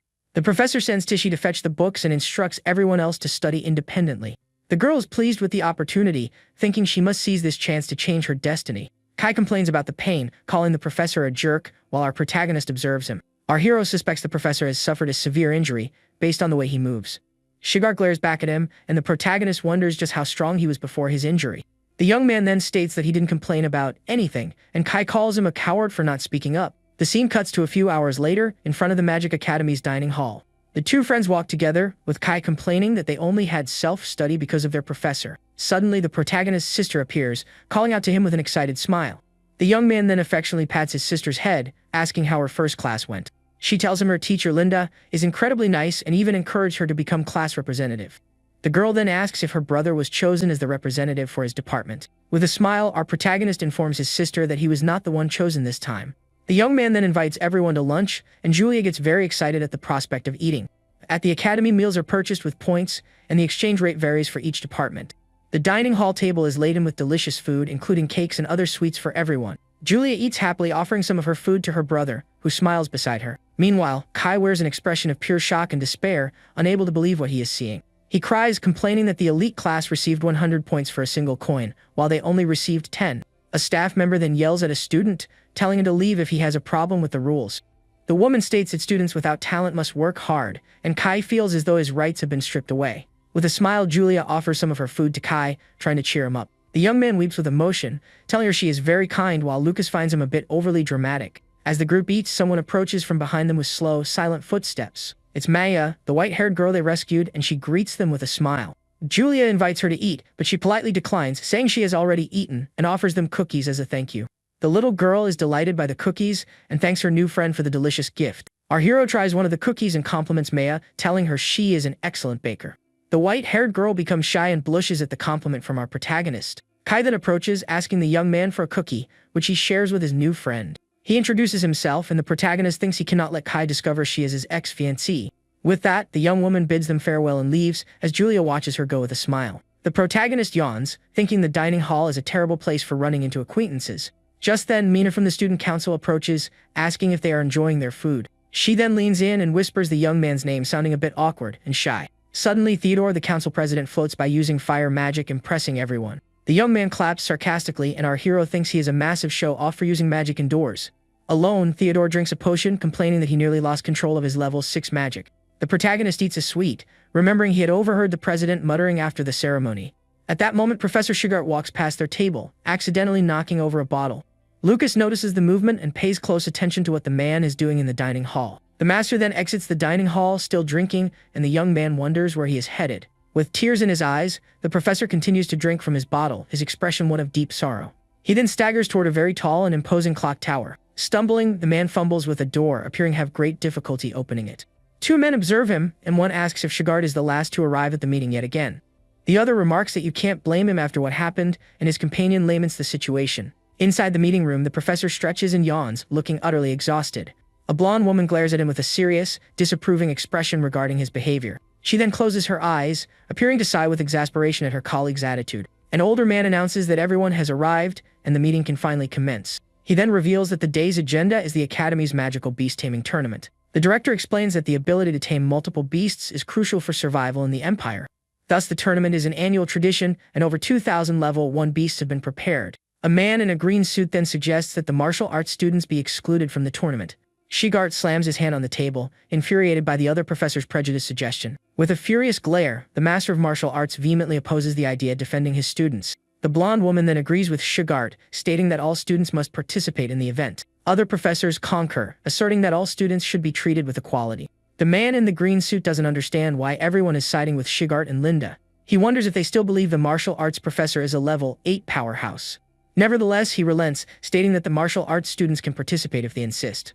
The director then declares the matter settled. The martial arts department will participate. After the meeting, the man in the green suit exits the room, followed by other professors. One of them asks Linda if she is certain about her decision to support Master Shugart. They acknowledge that martial arts require combat but feel the tournament is too demanding for them. With a confident smile, the blonde woman appears to have a plan in mind for the students. She then recalls something someone told her long ago and gazes out the window. Shugart's voice echoes, saying that a coward who cannot overcome adversity has no right to call himself a martial artist. Back in the classroom, the professor announces that the tournament for everyone will be held in 6 days. He then informs them that after class, they will have a practical combat training session outside. With a determined look, Shugart vows to ensure that every one of his students can defeat a beast. Kai complains that the tournament is only to select the representative and that their participation is unnecessary. One of the students tells him to be quiet, and our protagonist thinks he is always provoking the professor. The young man considers the combat training and decides he must be careful not to use excessive force. Outside, the martial arts students have already begun sparring with one another. One of the female students lands a powerful kick on a wooden pillar with great force and skill. With a determined expression, Tishi demonstrates that she is one of the strongest students in the department. Our protagonist thinks that they are all quite skilled and not bad at all. He realizes the professor has a keen eye, as Tishi is the strongest in the class, second only to him. The young man then joins the training, defeating his opponent with a swift and precise blow. After hours of training, Professor Shugart announces that the day's session has concluded. Kai collapses to the ground exhausted, celebrating that the training is finally over. His other roommates say they are heading to the dining hall and promise to bring back food for him. The white-haired young man explains that he made a deal with Collins to earn more points. One of the roommates gets annoyed for not being informed of the deal, and Kai apologizes. Our protagonist thinks that Collins is clever for making deals to earn extra money. Kai then gets up and brags about his intelligence to our hero outside. He tells the young man he should learn from him, offering the lesson free of charge. But the protagonist clamps a hand on his shoulder, his firm grip indicating he's not interested in the offer. With a smile, he declines the offer, leaving Kai feeling awkward at his friend's response. The white-haired young man then grumbles that the protagonist doesn't need points because of his sister. Night falls and a crescent moon shines in the sky over the magical Beast Mountain range. The protagonist thinks that Kai is mistaken, as he doesn't need his sister to provide for him. He then wipes the corner of his mouth, stating he has all the bounty of nature at his disposal. With his new ally Ol by his side, he prepares for another night of hunting and training. The young man then roasts a large piece of meat over a campfire for himself and his new companion. He laments having to take his sister home, as he could use the time for more training. The young man recalls Mina's attempts to get close to his sister and decides he cannot let his guard down. With a determined look, he vows that if she has ill intentions, he will make her regret it. Ol then wags its tail, drawing its master's attention to the roasting food. The wolf drools at the smell of the meat, waiting anxiously for its meal. With a smile, our hero offers the food to his new friend, who eats it with great joy. The young man reflects that having a tame beast isn't so bad after all. He then tells Ol that after they eat, it will help him train, but promises not to hurt it. The night of training is intense, and Ol soon realizes that its master's promise was not kept. Meanwhile, at the Ryan family mansion, the night is calm and peaceful under the moonlight. Our protagonist's mother, Catherine, sits alone in the garden with a sorrowful expression. Her husband, Holt, then approaches from behind, comforting her with a gentle hand on her shoulder. He asks if she is thinking about the children, and she admits she can't hide anything from him. With a smile, the man says their classes must have already begun at Allen Academy. With tears in her eyes, the woman appears deeply worried about her children's well-being. Holt offers to take her to visit the children, and the woman thanks him with a smile. Tears of joy in her eyes, she is overjoyed at the prospect of reuniting with her children soon. The scene then cuts to the estate of Count Grindu, where a secret meeting is underway. A barefoot woman walks toward a group of hooded and masked individuals. The cult members observe her with malicious smiles and glowing red eyes.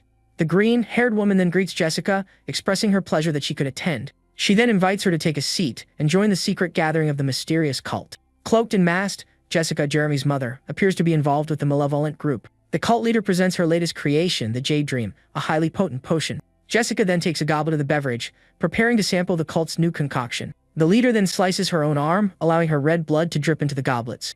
The crimson liquid mixes with the drink, and the woman seems to derive pleasure from the pain. For the final touch, one of the cult members adds a mysterious ingredient to the drink. The woman then instructs everyone to enjoy the beverage, and the cult members begin to drink. The leader's bare feet touch the floor as she prepares to commence the day's game. She declares that the Jade Dream is a miracle of alchemy, and the game will now begin. Jessica then holds her goblet, observing the red liquid with a pensive expression. The liquid in the goblet shifts on its own, as if alive, and the woman prepares to drink. In the darkness, one of the women wonders how an 11-year-old girl managed to defeat the Black Wind group. The leader explains that Julia inherited the combined talents of the Catherine and Miranda families, hence her power. With a sinister smile, the cult leader remarks that a mere level 7 should not have been able to defeat them. She then bites Jessica's lip, questioning if her son's efforts will ultimately bear fruit. With a finger under her chin, the woman asks if she truly desires to eliminate Catherine and her daughter to become a baroness. Jessica agrees, asking what she must do to achieve her goal and attain power. With a satisfied smirk, the cult leader prepares to give her the necessary instructions. She then activates a spell with her fingers, and a purple magic circle materializes on the floor. With a sadistic gaze, the woman muses that the moment a young bud withers is truly beautiful. Back at the academy, Tichy comments that they have another combat training session that morning. Other students complain that their bodies are aching, calling Professor Shigart a monster. But Tichy encourages them, stating the pain is necessary to become stronger and they must persevere. Kai and our protagonist claim they feel no pain, as their bodies are more resilient. The white-haired young man then boasts that he is the strongest in the martial arts class. But our hero knows this is merely the effect of the sleep incense he used the previous night. Tichy observes the four of them, thinking they possess impressive stamina to endure the intense training. With that, Kai steps forward for combat training, preparing to spar against our protagonist. He attacks with a punch, but our hero easily evades it, blocking the blow with his hand. The white-haired young man is surprised by his friend's defense and readies his next attack. Our protagonist then counterattacks with an open hand strike, showcasing his skill. With a clenched fist, he prepares to show Kai the true strength of a martial artist. He then unleashes a flurry of swift and precise punches that land squarely on Kai. With a grin, Kai compliments him, admitting he's not bad at all in close-quarters combat. Our protagonist replies that he's not so bad himself, returning the compliment. From a distance, someone is watching the martial arts students training with rapt attention. The young man then turns, sensing he is being observed by someone from across the courtyard. He feels a fixed gaze on him and wonders who is watching him so intently. Underneath a tree, an old man with long white hair meditates in silence. Our hero then wonders if it is the old man who is observing him during training. Kai seizes the moment of distraction, landing a solid punch on our protagonist's face. The young man then knocks him down with a kick, and our hero falls to the ground with a thud. Wounded, Kai gets back up, telling our protagonist not to look away, as the fight is not over. The young man then rises, agreeing to continue the fight until one of them emerges victorious. The old man chuckles and gets up to leave after observing the students' training. A woman addresses him as Director Otani, asking if he is heading to the academy's library. With a smile, the director says he is just going for a walk, remarking that the young man he saw is fascinating. He perceives that our protagonist is concealing his true strength from everyone at the academy. The director then states that he will remember the name Lucas, deeming him a promising young man. Hours later, the class finally concludes, and our protagonist walks through the academy's hallway. He recalls that during the afternoon session, Professor Shigart taught them massage techniques. The other students enjoyed the lesson, and its effects were so profound that everyone's muscle fatigue vanished. With that, the young man prepares to head to his secret training ground to continue his journey. Our protagonist decides to purchase the materials he needs for his training ground. He heads to the academy's magic materials shop, which sells rare and exclusive items. The young man is impressed by the shop's size, comparing it to a shopping mall. In the shop, everything is paid for with points, and a high-quality training dummy costs 30 points. The young man thinks the selection is excellent, but the prices are exorbitant, and he will spend a great deal. He is unwilling to depend on his sister, as he would feel guilty if she lost her snack money. Therefore, he decides to buy only the magic potion and exchange his materials for points later. At the counter, a clerk is asleep, and our hero tries to get her attention. The woman awakens with an irritated expression, preparing to assist the new customer. The young man then presents his academy card, requesting to purchase the magic bath potion. The clerk states the price is 5 points and prepares to complete the transaction. Our hero's card glows with a purple light, and the number 5 appears on the magic sphere. The woman then realizes he is a martial arts student and judges him for spending his points. With a smile, the young man thanks her for the purchase, and the clerk hands him a bag of potions. She advises him not to waste his points, but he replies that this won't be enough. The clerk becomes annoyed, thinking he is a spoiled noble who doesn't understand the value of money. She then grumbles that she hates nobles, and our protagonist leaves the shop unfazed. Back in his hideout, the young man prepares to take his medicinal bath in the cave. He then steps into the tub of purple water, relaxing after a long day of training and classes. With a sigh of relief, the young man appears to be savoring this moment of rest. He thinks that while the medicinal effect doesn't diminish, it's a waste to simply discard the bathwater. Suddenly, he hears a noise and sees a pair of purple eyes watching him from the darkness. A giant mouth full of sharp teeth then appears, growling at our protagonist. After his bath, the young man decides to gather some materials to exchange for points at the academy. To avoid attracting attention, he decides to sell only common level 2 materials. Suddenly, he hears a noise and turns to see what is happening in the cave. He finds Ul eagerly lapping up the water from his medicinal bath. The young man is shocked, demanding to know what his servant is doing with his bath water. Our hero and his servant stare at each other in silence for a moment, neither knowing what to say. The young man then says it's alright, concluding that the water will also strengthen the wolf's body.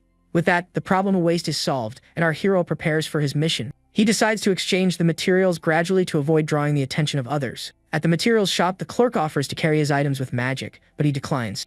The protagonist thinks it's beneficial that the clerk assumes his family provided him with the materials. The following day, Professor Sugart becomes irritated with the students' lack of seriousness regarding the tournament. He yells that if they don't want to train, they can give up and go home immediately. The professor then begins correcting the students' posture with his usual strictness. He criticizes Kai's weak punch, and the young man defends himself, stating he has already defeated his classmates. With a simple flick, the professor knocks Kai to the ground, and our protagonist notes that he always aims for the eyes. The professor then asks the other three if they truly lost to someone so weak. With a sigh, the professor complains that spoiled nobles are always a headache. He then orders Tishy to fight Kai to teach the white-haired young man a lesson. The two take their positions on the training field, preparing for the impending confrontation. With an arrogant smirk, Kai declares he will prove who is superior through his skills.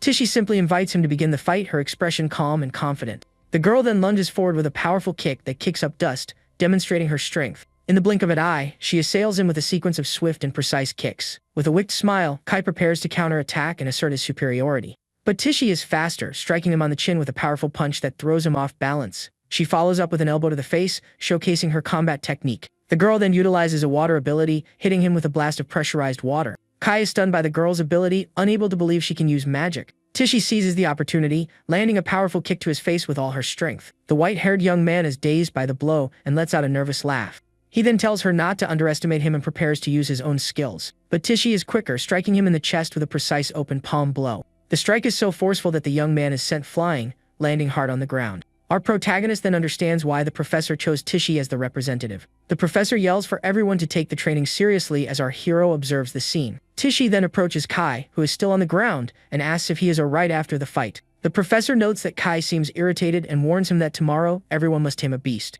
He threatens to expel anyone who fails, and Kai is shocked by the sudden announcement. The next day, the professor instructs them to fight with all their might until nightfall as a final training exercise. Lying on the ground, Kai calls out to our protagonist with an expression of pure exhaustion and defeat. The young man advises him to correct his bad habits and focus on his opponent's weaknesses. But Kai says that's not it. He thinks he has fallen in love with Tishy after their fight. He reveals he's already thinking about names for their children, and our hero thinks he's a masochist. The following day, the tournament begins in a grand arena, and the students are called to enter. Kai is filled with dread at the thought of the monsters, and our protagonist sits beside him. Two students from the magic class mock them for being in the same tournament venue, but the professor orders them to be quiet and memorize the tournament rules immediately. Our hero is surprised to see the professor defending the martial arts students. With a thoughtful look, he realizes his master isn't as bad as he initially seemed. The young man then tells Kai to imagine the beasts are their professor to calm his nerves. Hearing this, Kai perks up, saying it's a brilliant idea to motivate himself for the coming battle. But the professor overhears their conversation and glares at them with pure fury and irritation. Our protagonist then reminds Kai that a beast cannot break his defense if he remains focused. A man appears on a holographic screen and begins to explain the tournament's rules. He states that anyone who tames 10 beasts will receive a perfect score, and the time limit is 10 minutes.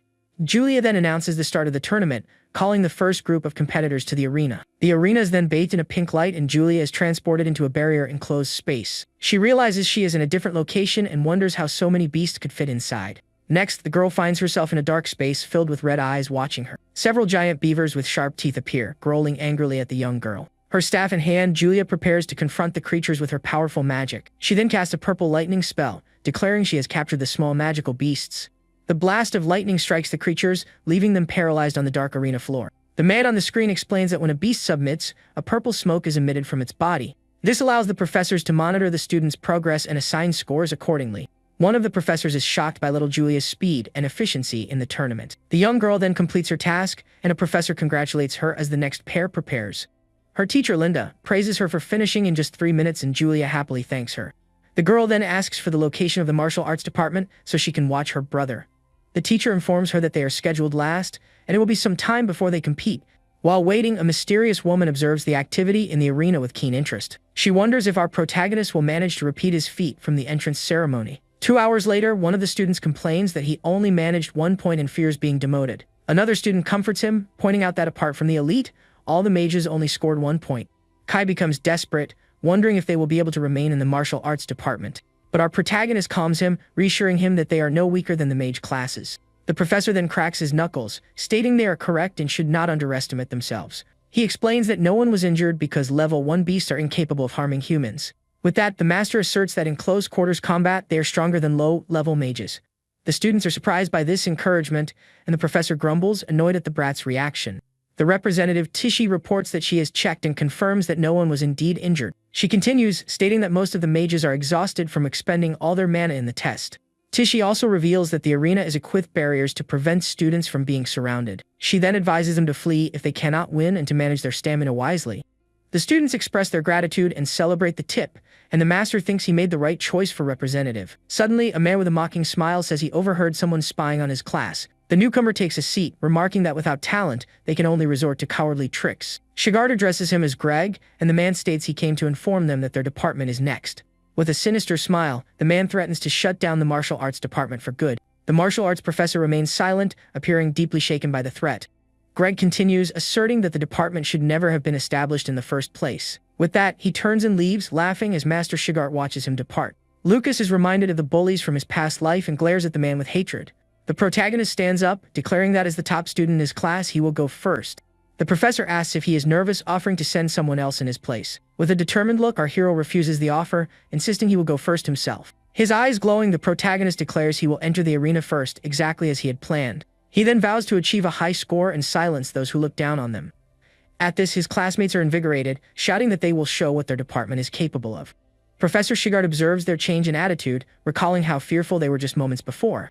The young men remember Tishi's advice, and the master thinks to himself that they are a bunch of simpletons. 10 minutes later, our hero sprints through Arena 10, navigating a mist teeming with monsters. With a clenched fist, the young man prepares to use his abilities to deal with the creatures. He then notices the magical perception circles, planning to avoid them in order to fight undetected. At that, the young man releases a blue aura, preparing to unleash his true power without being seen. It is explained that a master can borrow the abilities of his beast after their souls have connected.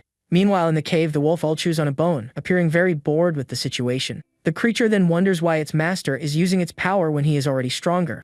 Back in the arena, giant spectral blue wolf paw materializes, showcasing the power he has borrowed. With this, the martial artist states that defeating the low-level magical beasts here is simple. Suddenly, a giant menacing owl appears, flying toward him with a fierce gaze. The other creatures in the arena sense the danger, screaming for everyone to flee from the high-level beast. The owl then gathers purple lightning in its talons, preparing for a powerful attack. With that, the creature soars at high speed through the arena, demonstrating its incredible agility. But our hero is unfazed, preparing to strike the owl with the spectral blue wolf paw. He thinks that to make things easier for the other students, he must first break this beast's will. The giant owl crashes to the ground, completely dazed after being struck down by the young man's blow.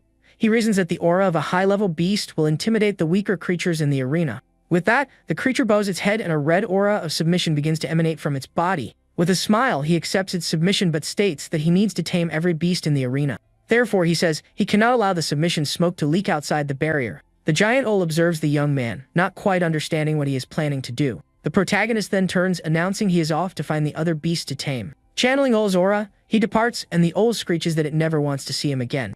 Outside, the scoreboard continues to display our hero's name with 0 points in the tournament.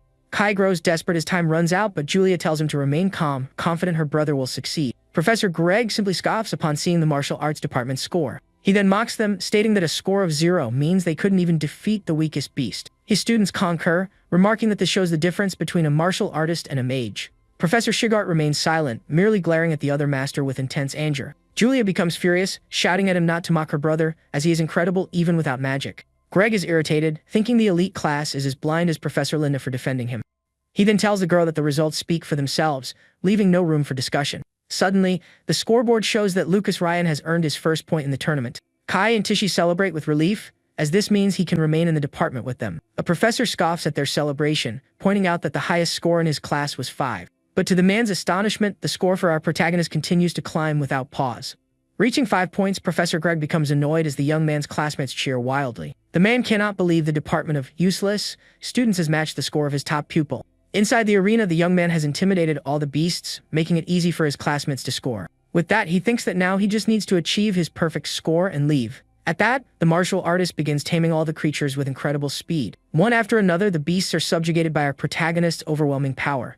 Finally, he reaches the 10th creature, and the giant owl once again submits to him. Seeing the final result, Professor Greg is completely stunned and breaks into a cold sweat. The scoreboard then announces that Lucas Ryan has achieved 10 points, a perfect score in the tournament. His little sister is overjoyed, and with her eyes shining, she exclaims, "That's my brother." The other students are in disbelief that the martial arts department achieved the maximum possible score. The young man pats Julia's head, and the girl says she always knew he could accomplish it. Professor Greg then shouts that it's impossible for a martial arts freshman to tame 10 beasts. With that, he points at the young man, accusing him of using an imposter to take the test. Little Julia is angered by the accusation, but her brother remains calm in the face of the situation. Suddenly, an inspector grabs Greg by the face, stating that our protagonist has done nothing wrong. The man then asks if he is insinuating that an inspector would accept a bribe to permit cheating. Greg is terrified, having forgotten about the inspectors, and knows that confronting them would be a grave mistake. He apologizes, and the inspector announces he will investigate the barrier to get a definitive answer. Kai complains that they are making a mockery of the judging, but our hero tells him to calm down. With a confident smile, the young man states that he has nothing to hide from anyone at the academy. 10 minutes later, we see the giant owl inside the arena looking extremely frightened. The barrier then dissipates, and the creatures look toward the light with surprise and confusion. The owl realizes the powerful human has vanished, and they can finally see the outside world. With that, the creature screeches for everyone to escape, and the beasts make a break for it. But one of the inspectors raises his magic staff, preparing to intervene in their escape. He then casts a containment spell toward the fleeing creatures. The magic strikes the owl squarely, trapping it in the air with a rope of golden energy.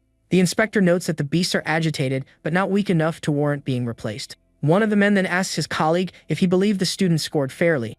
The head inspector replies that he found no evidence of wrongdoing, but something strange has happened to the creatures. They then decide to send the 10 beasts for a full inspection and resume the tournament. An announcement is made stating that no problems were found and the next competitors should prepare. The protagonist finds it interesting that even without proof, they still refuse to believe in his abilities.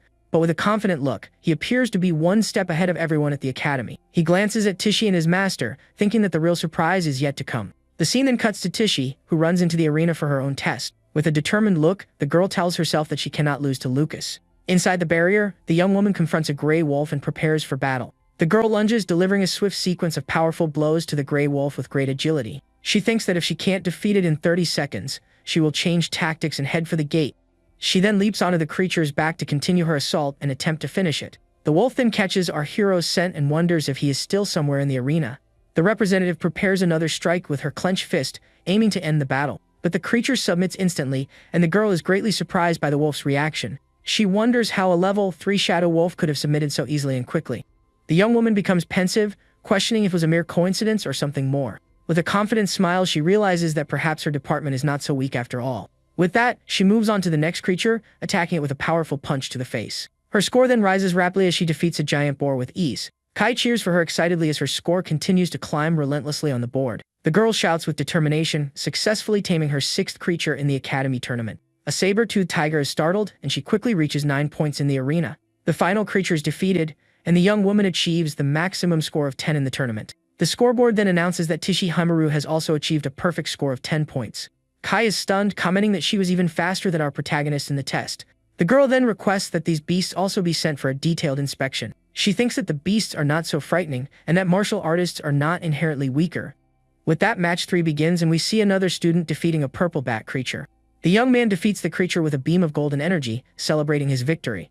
With a smile, he boasts about achieving the perfect score of 10 in the tournament. In match 4, a young man with green hair strikes a giant gorilla with a powerful kick. A confident smile on his face, he also celebrates his perfect score of 10 points. Next, Kai attacks a saber-toothed tiger with a potent and accurate punch to the face. The creature submits, and the white-haired young man joyfully celebrates his victory. He then gives a thumbs up, showing that he too achieved the maximum score. The scoreboard then reveals that every single martial arts student has achieved a perfect score. With this, they soar directly to the top of the rankings, tying with the elite class. Professor Shigart then allows himself a subtle smile, appearing very proud of his students. He then takes his flask and has a drink, seeming more relaxed and satisfied. The inspection reveals no issues with either the beasts or the tournament's barrier. Director Otani wonders why the scores for the martial arts department are so uniformly high. One of the inspectors theorizes that the beasts were frightened by the mage's attacks. The director then counters that the martial artists seem to frighten the creatures even more. With that, he decides that in the following year, the martial arts department will compete first in the tournament. Professor Greg is shocked, as this means they will tie with the elite for first place. Professor Shigart simply glares at him with a look of superiority, following the director's decision. Calmly, the director asks if he has any objection to the decision he has just made. Greg then questions the fairness of the decision, believing they won through sheer luck. The director replies that luck is also a component of skill, leaving Greg stunned by the response. Another man concurs, stating they cannot discard the scores as the students are not at fault. With that, the director orders the results to be announced, and Greg agrees with immense anger and frustration. The professor then watches Shigart and Linda depart, vowing to keep a close eye on both of them. With a furious expression, he appears to be plotting something against the rival department. After Greg's departure, the director and another man discuss the tournament's outcome. The man states that the matter affects the department's very existence and that the director must know something. Director Otani says he cannot share the details of what he knows about the situation, but he promises it is nothing detrimental to the school and that he will feign ignorance for now. The scene then cuts to the martial arts students' dormitory building at the academy. Kai celebrates his perfect score, exclaiming that he must tell his father immediately. His roommates celebrate as well, remarking on how much stronger they've become since the entrance exam. Our protagonist thinks to himself that no one suspects him, and his plan has worked perfectly. Kai then asks how they will spend the 20 bonus points they received for placing first. One of the young men says he will save his, adding that he still owes our hero a meal. Kai then states the obvious answer is to buy materials for the following month's combat training. Our protagonist's interest is piqued, and he asks about the combat training. They then explain that the training takes place in Manhwa Tower, the Academy's official proving ground. Within it lies an illusory world populated with various races and beasts for the students to confront. However, only 100 freshmen are allowed entry, and the 12 from the elite class have their spots guaranteed. Kai becomes excited, stating that since they all scored a 10, they are certain to get into the tower training. At that, his other classmates ask where he's going, and the young man says he is off to buy equipment. With that, the two of them dash off, and our hero muses that every martial artist yearns to become stronger. Sipping his tea, the young man reflects that ensuring everyone scored in the tournament was the right decision. Kai then invites him to the materials shop, but our protagonist declines the offer. Suddenly, his roommate becomes hypnotized by a strange pendant dangling before him. Our hero reveals that Professor Shigart gave him the pendant, and that he wishes to examine it. Looking at the pendant he won, the protagonist wonders if it's the prize for a perfect score. Kai grows annoyed as the prize was meant for Tishi, but Shuichi just claims his only strength is luck. Hearing this, his white-haired friend sighs in defeat, seeming to accept the situation reluctantly. He then says his goodbyes, mentioning he's off to the supply store to find the others before leaving. Moments later, a large screen announces that everyone from the martial arts department achieved perfect scores. This news shocks the crowd, as the martial arts department has just secured the tournament's maximum score. Seeing this unexpected outcome, students from the other classes are left completely stunned and speechless. At that instant, a girl stomps her foot hard on the ground, showing all her pent-up anger and frustration. This is Leela, and she furiously complains that they were supposed to be the top class after the elites. With a furious glare, she speaks of the effort her father invested for over 10 years. Filled with rage, the young woman hurls a dagger of magical energy toward the results board. She complains that because of this, the martial arts group claimed 20 spots for Manhwa Tower. One of her companions agrees, stating angrily that those spots should have gone to the mages. However, another student recalls the base's teachers confirming they hadn't cheated on the test. Unexpectedly, a pink magic dagger flies at high speed right for the tournament scoreboard. A young man catches it mid-air, accusing the martial arts department of bribing the masters. Another young man suggests that the son of the wealthy Toroi family could have easily paid the bribe. The same young man with glasses adds that he saw two of the Taroihere's lackeys earlier. Andrew, one of Greg's students, reveals the pair bought all the remaining training equipment in the store. He warns that with the bonus, their precious materials will all be taken by the other department. Leela grips her staff, remarking that a martial artist's meridians are as fragile as glass. A wicked smile crosses her face as she suggests they correct the other student's growth rate. Suddenly, a dagger is thrown forcefully through the air, heading towards some trees. It strikes the ground near 3 students, one of whom questions the reason for the sudden attack. Then, one of the blonde young men collapses, injured with a strange red symbol on his back. His friend realizes it's poison and insists they need treatment immediately. The green-haired boy kneels down, sarcastically offering his points to the injured students. Seeing this mockery, Leela mercilessly unleashes a powerful green magic spell on the two. The attack strikes one of the youths head-on, who screams in pain as the magic pierces him. The other young man also agonizes with a purple mark on his face as ice spikes run him through. As she and her group approach, she says with contempt that she has no need for their points. Badly injured, the blonde student asks why she attacked if she didn't want his points. Stepping on the young man with her heel, she says her demand to spare them is actually quite simple. Holding up a potion, she demands they crawl back to the martial arts department. With a sadistic look, she tells them to inform everyone their lives are worth less than insects. As the sun sets, a scream of pure despair echoes through the forest, startling everyone nearby. Hours later, the protagonist and Kai are searching for their roommates, calling out their names. His white-haired friend asks why he's so panicked, since they're always late anyway. With a serious expression, the hero replies that today's situation is entirely different. He stops before a tree stained with red, saying he's never smelled something so strong there. As the scent of blood hangs in the air, the protagonist's expression turns grim, and a red aura surrounds him. Completely confused, Kai asks what's happening as he watches his friend dash into the forest. The white-haired young man sprints after him, demanding to know why he took off like that. They soon find their roommates collapsed on the ground, covered in red stains. The two young men lie completely motionless and gravely injured, appearing to be on the brink. Seeing the horrific scene, Kai grows furious, wondering who in the world could have done this. The protagonist kneels beside one of them to check for vital signs. With his last ounce of strength, the young man reveals it was Leela from Professor Greg's class. He manages to explain that she and her group severed their meridians before leaving. Hearing this, the hero's face darkens and a sinister blue aura begins to emanate from his body. In despair, the white-haired friend shouts his colleague Dizio's name, fearing the worst. But after checking his pulse, he realizes the young man is still alive, merely unconscious from the attack. Shuichi tells Kai to find medicine, while he tries to stop the bleeding for both of them. The young man agrees instantly and dashes off at high speed to get help for his friends. Analyzing the wounds, the hero realizes they were cursed to have every bone in their bodies broken. He recognizes the cruel technique of assassins and vows to destroy whoever is responsible. With his face shadowed, he concludes this wasn't just bullying, but a clear attempt to end them. One of the injured young men begins to hallucinate, calling for his parents and crying out in pain. The protagonist grits his teeth in rage, appearing to make a very serious decision. Kneeling beside his friend, he promises with a cold gaze that he will certainly avenge him.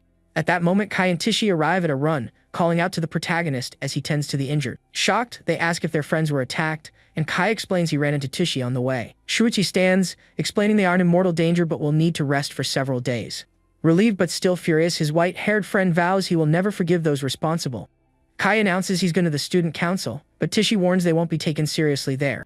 With a cold smile, the hero states that he couldn't care less about the student council's opinion. The class representative is taken aback by her classmate's dark and unfamiliar expression. Enveloped in a blue aura, he looks like a completely different person from his usual gentle self. With eyes full of hatred, the young martial artist vows to see this vengeance through himself. The next day, the group makes its way to the student council room to file a formal complaint. Council President Theodore listens intently to their story and says he understands. Seated at his desk, he asks if they truly wish to duel Professor Greg's students. Shuichi confirms, adding that if they lose, they will forfeit their S-rank bonus to the other class. The president scoffs, remarking there's no proof and asking if the bonus is the pendant in his hand. He then dangles the wolf's fang pendant before them all with an air of superiority. The tournament prize swings back and forth in front of the protagonist and his friend. Suddenly, the president drops the pendant, claiming his hand slipped by accident. With an arrogant look, he asks if they don't find it inappropriate to wager something so cheap in a duel. The pendant lies on the floor near Shuichi's boot as he clenches his fist in silent rage. A golden light flashes in Kai's eye, showing his patience has finally snapped. Furious with the president, Kai moves to act, but the protagonist stops him from doing anything rash. Shuichi then calmly asks what would be considered an appropriate wager for their duel. The council president considers this for a moment, casually running a hand through his hair. The protagonist suggests that something unique to the school would be a fitting bet for the showdown. At this, an idea seems to strike Theodore and a malicious smile forms as he begins to speak. His eyes gleam as he suggests betting their entry qualifications for the Allen Tower. The proposal is that the losing side will permanently forfeit their right to enter the tower. Without a moment's hesitation, the protagonist accepts the wager with a serious, determined look. The duel is scheduled for 2 days later, and many disgruntled students cheer for Greg's class. Professor Greg, without any remorse, even praises the 3 students who attacked Shuichi's classmates. Meanwhile, Master Shigart quietly intensifies their combat training sessions. The martial arts professor observes his students training with a focused and very serious gaze. When the day of the duel arrives, a grand arena has been set up for the confrontation before a massive crowd. Some students murmur that it will be interesting and that they plan to support the martial arts department. Leela then taunts Shuichi, offering that if he apologizes now, she might just forgive him. But the hero calmly retorts that none of them know how this match will end yet. Kai brandishes his dagger, declaring he wants to get this over with as quickly as possible. Across the arena, Andrew adjusts his glasses and staff in hand invites them to begin. As the starting signal sounds, the white-haired friend rushes swiftly toward his opponent. Andrew immediately casts a spell and several blue magic circles materialize, creating spikes of ice. Skillfully spinning his dagger, Kai manages to evade every single one of the opponent's ice spikes. Andrew is completely stunned to see Shuichi's friend successfully defend against his attack. With a confident smirk, the white-haired young man taunts the mage, asking, "Is that all you've got?" He then hurls his dagger toward the ice spikes that now cover the arena floor. The martial artist points his weapon at his adversary, challenging him to make the next move. Andrew adjusts his glasses, his thoughtful expression suggesting he's analyzing the duel. He then smirks, thinking to himself that his opponent has no idea he's walked right into a well-laid trap. A serious expression comes over Kai as he notices a blue aura forming around his body. Suddenly, the ground beneath him freezes solid, trapping him in a prison of magical ice. The ice crystals creep up his legs, leaving him completely immobilized in the center of the arena. With a triumphant grin, Andrew declares that his opponent now has no way to escape. Surrounded by a blue aura, he prepares for the final blow, bidding farewell to the spoiled noble. Even trapped, the protagonist's friend refuses to give up, bracing for his opponent's attack. The mage slams his staff into the ground, unleashing a massive wave of ice across the arena. After the attack, a single drop of red liquid falls onto the frozen ground, signaling an injury. Andrew smiles with satisfaction, asking if the young martial artist finally understands his place. We next see Kai, struck by the ice, as his opponent says this is for provoking a mage. The young man hangs his head, covered in ice, looking utterly defeated. His opponent approaches and mocks him, telling him to speak up if he's surrendering. Lila smirks with disdain, remarking that as expected, trash will always be trash. With a derisive smile, Lila offers to spare his life if he admits defeat right now. A flash of anger in Tishi's eyes shows her fury at the blue-haired mage's taunt.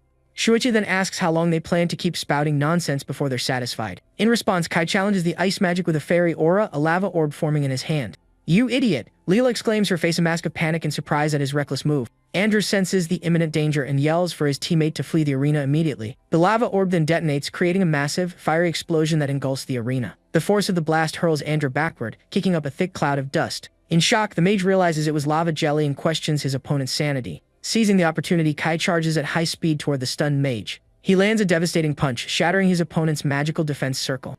Andrew spits a red liquid, gritting his teeth in pain from the staggering blow. The audience gasps in shock to see a martial artist gravely injure a mage. A student in the crowd screams that the young man's legs are completely charred. To escape the ice, he had sacrificed his own legs, a display of incredible determination. He then explains he waited for the opening that appeared when the mage's magic was broken. Andrew is enraged, unable to believe he was wounded by a mere martial artist in front of everyone. He screams that with injured legs, his opponent can no longer dodge his attacks. However, the young martial artist reveals he still has another lava orb in his hands. The orb erupts in a blinding flash of light, enveloping Kai in another huge explosion. Sporting a victorious smile on his bruised face, Kai shows he won't give up so easily. Andrew is shocked by the insanity of the young man, who charges forward even after the blast. However, the mage manages to freeze Kai's hand just before he can land the final blow. In the next moment, the white-haired young man's other hand is also frozen by the opponent's ice magic. The young man grumbles that he hates ice users because they always slip up at the last second. Wounded, Andrew yells desperately for the martial artist to stay away from him. Ignoring the warning, Kai shatters the ice with a powerful headbutt, striking the mage directly. From the force of the impact, Andrew spits more red liquid as his glasses shatter into pieces. He is then thrown violently against the arena wall, utterly defeated. Collapsed on the ground, the mage can't believe his ice shield was broken by sheer brute force. With a triumphant smile, Kai raises his dagger and is declared the winner of the first match. He remarks that he was feeling great, but Shuichi reveals he slipped a drug into his breakfast. The white-haired young man expresses his concern for Tishi's upcoming fight against the girl, but the protagonist reassures him, saying that if it's Tishi, she will undoubtedly be fine. In the crowd, someone comments that Andrew only lost because he went easy on Kai for being from a wealthy family. Tishi becomes irritated, knowing he won through his own skill, which they refuse to admit. As the match begins, the girl advances with incredible speed toward her opponent. Leela summons spikes from the ground, attempting to defend against the martial artist's swift attack. The protagonist watches as Leela remarks that martial artists are obsessed with honor. With a wicked grin, she declares that for mages, the only thing that matters is the final result. However, Tishi is far quicker, effortlessly dodging the spikes. The girl then whispers something in Leela's ear, leaving the mage completely shocked. With a powerful punch, she strikes the mage head on, instantly shattering her spike defense. Leela coughs up a red liquid, wondering how a level 1 girl could possibly be so fast. The mage's eyes glow with a blue light as she appears to prepare for a counter-attack. Teishi then unsheathes her sword, stating she will explain the reason for her speed.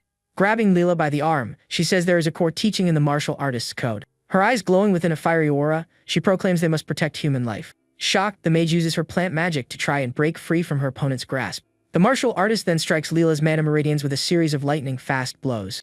Witnessing the precision of the strikes, Kai and the protagonist are impressed by Teishi's skill. The hero smiles, thinking that as expected, his classmate has remarkably sharp eyes. The young woman then states that she shouldn't have trampled on a martial artist's pride so carelessly. With one last strike, she defeats Leela, securing the second match for the martial arts department. After the fight, several poison needles fall from Leela's sleeve, revealing her hidden weapon. In another room, a woman questions Theodore for allowing something so dangerous in the students' duel. But the council president dismisses her concerns, saying she's overthinking it and no one was harmed. Professor Greg is furious, stating there was a reason Shigart chose Tishi for the match. He complains that their goal was to crush the other's spirit and claim the tower spots. Andrew interjects that they still have a chance and he will use that technique again. The protagonist prepares for the third and final match of the duel with a serious expression. His opponent, Andrew, enters the arena holding a pink magic dagger and takes his fighting stance. A magical barrier forms around the arena, and the third confrontation finally commences. Without wasting a second, the mage launches a swift attack with his blade toward the martial artist. Yet the hero observes the attack with a focused gaze, seemingly unfazed by the magic. Andrew then moves at high speed, creating multiple clones to disorient the protagonist. He boasts that some mages like himself also train in physical techniques. Taishi notes that he's defending from a distance and wonders how Shuichi will respond. The protagonist thinks to himself that he doesn't need to reveal his full strength, but decides to test his opponent. With that, he lunges forward and hits one of the clones with a potent punch to gauge its abilities. Andrew is shocked, not having expected the young man to locate him so easily among the clones. The hero continues his assault with astonishing speed, completely surprising the mage. Andrew wonders if his eyes deceived him, questioning if he imagined the hit. The mage then counterattacks with his magic sword, attempting to strike the martial artist. He then realizes that for a fleeting moment, the young man exuded a completely terrifying presence. With a smirk, he says, "What a shame," and prepares a spell with his magic staff. Shuichi sees the attack coming, his eyes narrowing in pure concentration for what's to come. The magic sword strikes him in the shoulder, and a red liquid begins to flow from the wound. Even injured, the hero faces his opponent with a calm expression, betraying no pain. Andrew prepares to use his bone-shattering art, declaring that his opponent won't withstand this blow.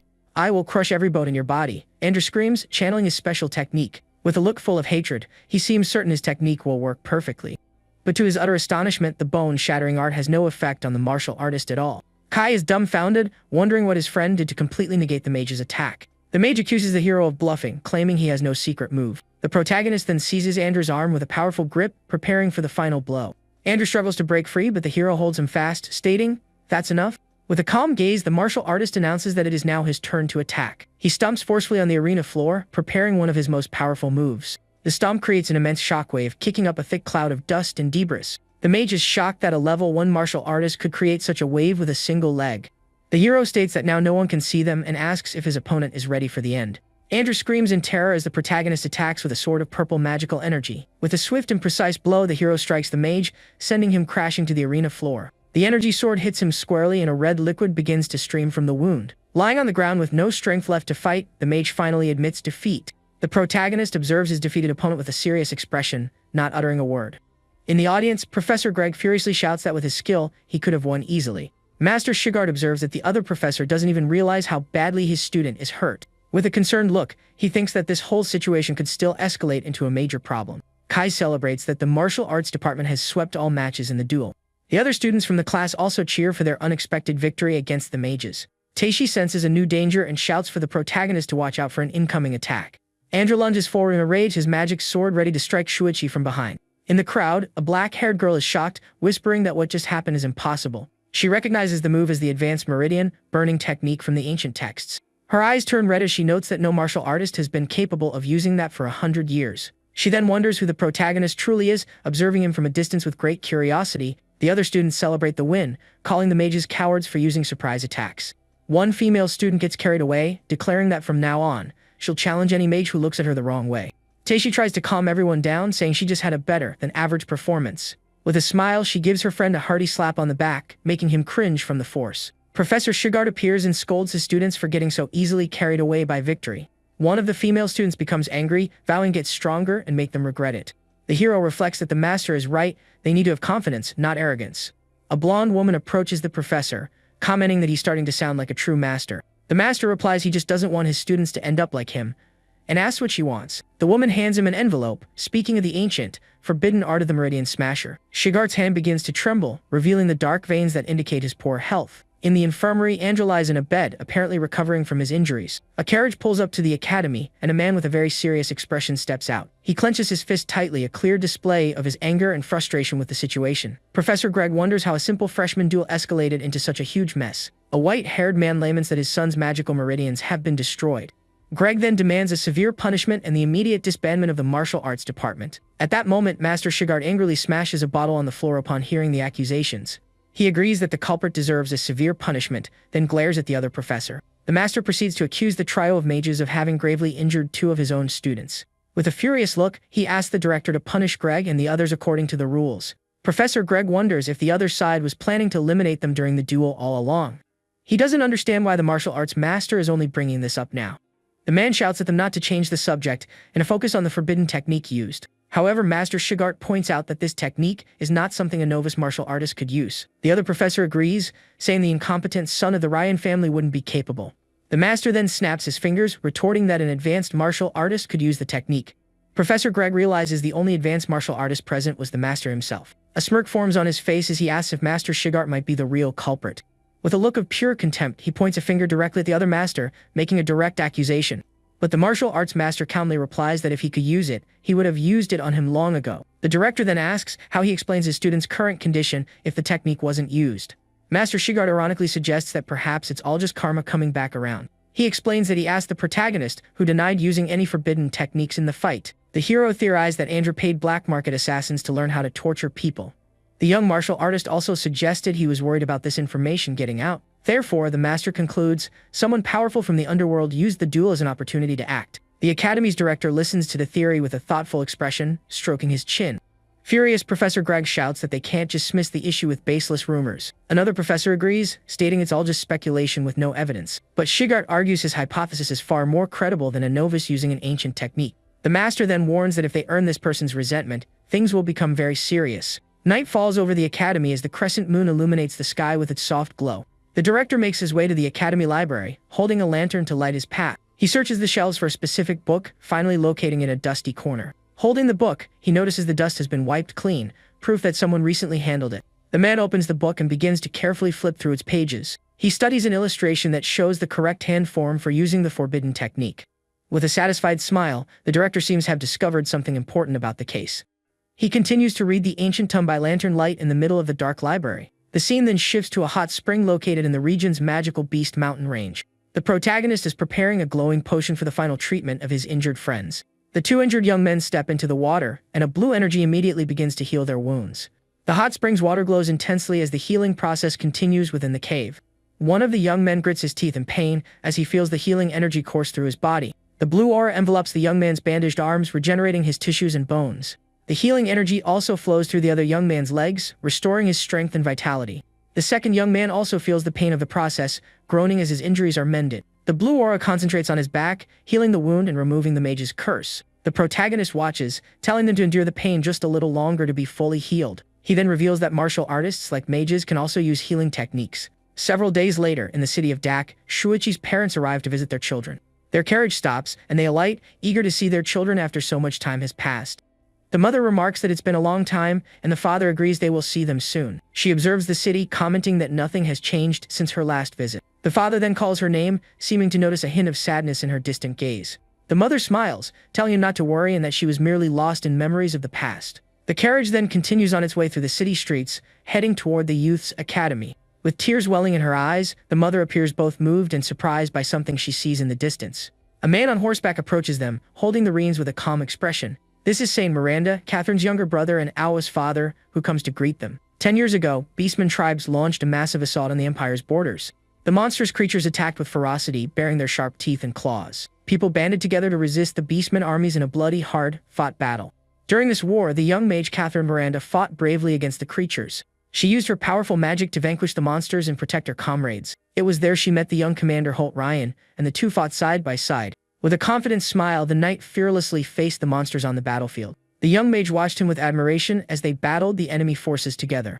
After facing death together, the two promised to spend the rest of their lives as one. However, her father, Duke Miranda, fiercely opposed the marriage of the two young lovers. The man muses on the irony of their children now meeting at the magic school. With a smile, he reflects that time passes so quickly, and things are always changing. He then compliments her children, mentioning that his father thinks Julia resembles a younger version of her. Shuichi's mother is surprised, asking if their father truly acknowledges Julia's existence. With a warm smile, he invites her to return home, saying their father has always wanted to see her. He sighs, seemingly hiding something from his sister, who watches him with suspicion. The man then reveals that their father wishes to see only her, not the rest of her family. With tears in her eyes, the woman realizes her father still refuses to accept her husband, Holt. The protagonist's father tells her to go, stating he needs to head to the front lines anyway. Shuichi's mother worries about his departure, but he reassures her with a gentle smile. Holt then says his farewell, promising to come for her as soon as the military campaign concludes. Her brother reveals that Holt swallowed his pride and asked for help to reconcile with their father. He then expresses a wish that one day, someone will come along to end the prejudice against martial artists. The protagonist sneezes, wondering if he's caught a cold despite his recent intense training. His sister Julia comments that it's rare for Kai to buy food for anyone else, looking curious. Kai tells them to leave him alone, adding that he'll treat his friends to lunch once they've recovered. The hero replies that he thinks it's all right, and that they don't need to worry about it. Nearby students gossip about the martial arts department's luck and the rumors from the duel. A blonde girl overhears their conversation, appearing interested in the circulating rumors. One of the young men becomes irritated by the gossip, and a dark aura of pure rage surrounds him. The protagonist apologizes and asks his friends to head to the cafeteria with Julia first. As Julia eats cheerfully, the hero notices she is wearing a new hair clip. She explains it was a gift from Owa and the Miranda family, which surprises the protagonist. He reflects that it's no surprise they would want to get close to a genius like Julia. The young martial artist then asks his sister to get along with Owa for their mother's sake. The girl agrees, adding she needs to write a letter to their mother about becoming a representative. At that moment, a purple-haired woman approaches and congratulates her on the achievement. The woman praises the girl, saying she will become a pillar of the school in the near future. The protagonist observes the woman, noticing her gaze is fixed on his sister's legs.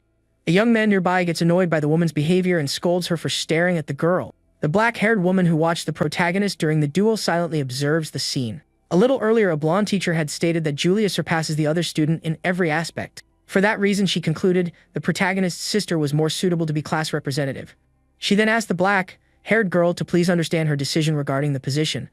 But the young woman declared she would prove with her skills that the teacher was only showing favoritism to Julia. Shuichi's sister sees the girl leaving the room, confused and unsure of what just transpired. She comments that the other student seemed very upset and really stormed out of there. Worried, she decides to buy lunch and take it to Owa, since she hasn't seemed to be eating.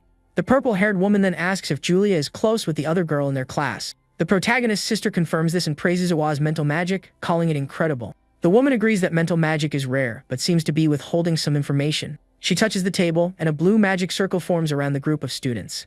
The magical barrier prevents any sound from leaking out, ensuring no one can overhear them. The hero wonders if it's a silencing magic circle designed to contain sound. With a finger to her lips, the woman remarks that when people are too intelligent, they can be difficult to handle. She then offers the rest of her food to the girl, who thanks the woman for the kind gesture. The woman introduces herself as Mina, and the protagonist wonders what they could be talking about. Shuichi takes a piece of her food, then asks what she truly wants from them. The woman notes that the brother is on guard but seems unconcerned by his interference. Getting straight to the point, she commends the young martial artist's perceptiveness at the academy. Mina asks if they know of the dangerous place behind the school, mentioning an anomaly there. Mina reveals that the number of lower-level beasts in the region has decreased drastically. The hero recalls his wolf roost scaring away the leopard cubs and understands the situation. The woman continues, stating that 3 days ago, an investigation team discovered a lair. Hearing this, Julia's spoon clatters to the floor as she turns pale with worry and fear. She wonders if the discovered lair could be the one belonging to her wolf friend, Eru, in the forest. The protagonist coughs to cover his nervousness and quickly tries to change the subject. Shuichi's sister brings a hand to her mouth, shocked and worried about what might have happened. The young martial artist then asks if they are being asked to undertake a field mission there. Mina confirms this, adding that the reward for the mission will be 100 points for each of them. Both siblings are shocked by the high reward and appear interested in the mission. The hero thinks that with his and his sister's strength, they can handle the mission with ease. At the Miranda family estate, a butler serves glasses of wine to the assembled guests. Duke Miranda, the head of the family, dines calmly at his luxurious table. The family is gathered for dinner, but the atmosphere is tense and eerily silent. Shuichi's mother's brother complains that their father made his sister stay in the guest quarters. He glances at his sister with a worried expression, seemingly lost in serious thought. The young man notices his sister hasn't touched her food and that the mood feels like a funeral. Duke Miranda then calls his daughter's name, Catherine, who looks at him with a sorrowful expression. He announces his willingness to acknowledge Julia as his granddaughter, given her archmage qualities. Shuichi's mother expresses her gratitude, adding that he is also an excellent martial artist who earned a perfect score. A wave of sadness washes over Shuichi's mother as she thinks that what the Miranda family seeks is talent. Duke Miranda then states that they only accept those with the talent to become archmages. The woman thinks that her father's prejudice against martial artists is not likely to change. A man then arrives, delivering an envelope with new information from the investigation team. Surprised, Shuichi's mother asks the reason for the sudden investigation on the mountain. The Duke reads the report, which states a new area has been discovered with an unknown danger level. Her brother expresses concern about a potential danger to the children at the Allen Magic School. But the Duke reassures him there's no danger, as the school has teachers and his own subordinates on site. He then asks his daughter to wait until the matter is resolved before going to see the children. The woman agrees with her father, thinking that her children will just have to wait a little longer. Mina reveals that to accept the mission, they need 5 people, including 1 member of the council. One of the students is shocked, exclaiming that there was no member limit when he last checked. Mina explains the president changed the rules due to the anomaly discovered in the cave. She realizes he deliberately changed the conditions, betting she couldn't assemble the required group. The hero then concludes that this is why she has been getting close to Julia since the entrance exam. Mina apologizes, saying it seems they will have to abandon the mission for now. But the protagonist and his sister offer to help recruit the necessary people for the mission. With tears in her eyes, Mina thanks them for their help, privately feeling guilty for using them as pawns. A determined look on her face suggests she is formulating a plan to get what she wants. Suddenly, a knight in shining armor appears, sword in hand, and calls out to her. The knight announces that since his best friend is going on a field mission, he will lend his aid. With a confident smile, Kai says he will use the advanced equipment his parents bought for him. A white-haired girl joins them, introducing herself as a specialist in healing magic. Mina then thinks to herself that she takes back what she said. These freshmen will be nothing but a burden. Julia asks her brother why he invited Maya instead of Oa for the mission in the forest. Mina puts a hand to her face, thinking they are only here to fill the mission's quota. She then uses her acceleration magic to swiftly guide the group to the beast's lair. Several hours later, they are speeding through the forest thanks to Mina's magic. The group arrives at the cave entrance, and Mina announces they have finally reached their destination. Kai recognizes the flag bearing the Miranda family crest, confirming the Empire's investigation. He also notes signs of a recent battle, while Mina examines some leaves on the forest floor. The hero and his sister are relieved to see that their wolf's den has not been discovered. Suddenly, the protagonist senses imminent danger, and his eyes widen in alarm. A winged creature dives from above, and the young man shouts for his friends to prepare for a fight. Mina casts a wind spell, crying out, "Storm, become a blade." The attack strikes the creature head-on, causing it to spit a red liquid as it crashes to the forest floor. The hero easily dodges as several creatures swarm him with their sharp claws. He then notices another creature about to ambush Mina from behind, unseen by her. With a focused expression, the woman appears unfazed by the approaching danger. Kai quickly deploys his magic shield, protecting Mina from the winged creature's attack. With a confident grin, Kai tells them to leave the close quarters combat to them. He uses his shield to fend off the sharp claws of another one of the winged creatures. The hero takes down a monster with a powerful punch, earning an impressed call from his friend. Kai playfully challenges him to keep up with his speed during the battle. Mia creates a barrier of water spirit, telling the group to leave the support to her. The creatures continue their assault from above, attacking with sharp and dangerous claws and beaks.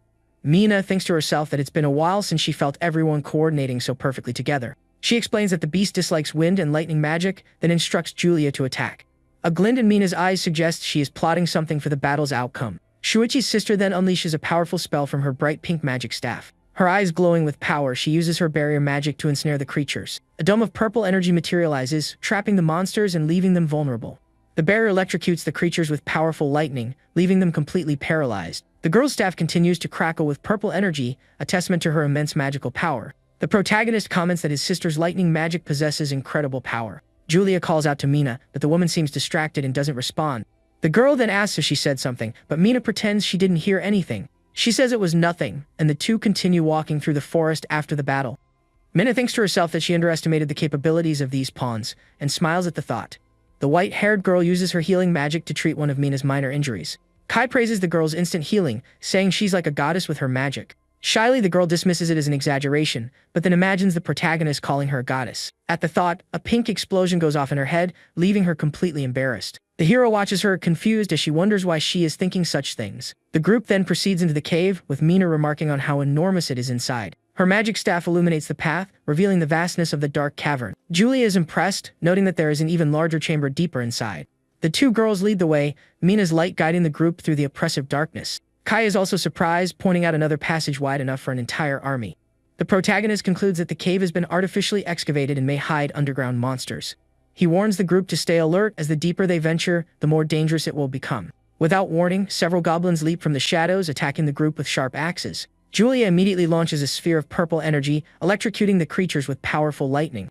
The goblins shriek in pain as they are struck by the girl's magic and collapse to the ground. Mina explains they are blind and rely on hearing, but the attack has secured their safety for now. However, she warns that if they fight every monster they encounter, their journey will be endless. With a confident smile, Kai declares that he has an excellent plan to deal with them. A short while later, the creatures' bodies lie strewn across the dark cave floor. Kai is seen running ahead, drawing the attention of every goblin in the cavern. Julia readies her cat-eared staff, preparing to unleash a powerful spell. Mina also prepares her staff, creating a circle of blue energy on the ground. Kai is horrified to realize the two girls plan to attack while he's in the middle of the monster horde.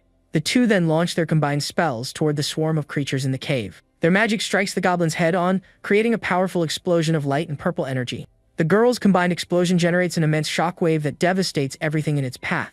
The protagonist and Maya observe the scene, with him commenting on the plan's efficiency. Kai then boasts about his brilliant strategy of luring the enemies into a single location. He claims that only someone with his top-of-the-line equipment could pull off such a feat. Thanks to Kai's idea, the group successfully eliminates the monsters in a quick and efficient manner. The white-haired girl then uses her magic to heal Kai's injuries sustained during the battle. Pressing forward, they discover a vast treasure trove of gold coins, swords, and vases. The protagonist sighs, noticing the girl's fatigue, and suggests they need a break. However, Kai challenges more monsters, and the hero wonders if he's pretending not to hear. He stumps his foot on the cave floor, attracting the attention of more creatures from the darkness. With a grin, he announces that he's brought the monsters and the fight is now up to them. Turning around, he realizes the rest of the group has vanished, leaving him alone with the creatures. The protagonist says he dislikes the idea of sacrificing a teammate, but they have no other choice. Maya then promises that if he survives, she will certainly return to save him from the monster horde. Suddenly, the cave trembles and the white-haired girl looks up, startled by the noise. She asks if the sound came from Kai, but the hero clarifies that it came from the center of the monster nest. Mina asks if they should investigate the area, and the group seems to agree. The hero comments that the smell of blood is overwhelmingly strong, and a red aura emanates from the location. The woman then offers Julia a healing potion to drink before they proceed. She states they probably won't need to intervene, but it's better to check as a precaution. Upon reaching the site, they discover the bodies of several knights scattered across the cave floor. The girls are horrified, and Mina wonders if the entire investigation team has been wiped out. The protagonist senses something is terribly wrong as a tremor begins to shake the entire cavern. The cave walls start to crumble, and rocks rain down violently from the ceiling. Suddenly, the body of one of the knights is hurled forcefully in the group's direction. Mina watches the scene in horror, realizing they are in grave danger. A giant Minotaur emerges from the shadows, wielding an enormous axe, its eyes glowing menacingly. The creature bares its sharp teeth and lets out a ferocious roar at the group of students. Mina wonders why a calamity-class monster would be found in a place like this. The young woman panics, unable to comprehend what is happening on this academy mission. The protagonist senses a familiar presence, realizing he has encountered it somewhere before. He shouts for everyone to be careful and shoves them out of the way of the monster's attack. The Minotaur swings its giant axe, and the hero braces himself to block the blow. His fist enveloped in a golden aura, he prepares for the impact of the massive axe. The axe smashes into an ice shield, which shatters into pieces from the force of the attack. Julia runs over, asking if they are alright, and the hero asks Mina if she created the shield. The protagonist says she didn't, and his eyes fill with surprise and concern at what he sees. He explains that the person in the Minotaur's grasp was the one who created the ice shield for them. The monster then crushes the man in its hand, questioning him for interfering in its fight. The hero remembers that the knight had helped them, despite being gravely injured himself. The man screams for them to contact the Imperial Army and call for reinforcements. He yells that the ancient seal has been broken as the creature glares down at him with its glowing eyes. The Minotaur then strikes the knight with a powerful punch, shattering his armor. With a wicked grin, the monster declares it will devour them all, one by one. The girls scream at Mina, demanding to know why she is just standing frozen in the middle of the fight. Mina drops her healing potion, appearing to be in shock from the monster's sudden appearance. Julia realizes something is wrong and looks at Mina with an expression of pure confusion.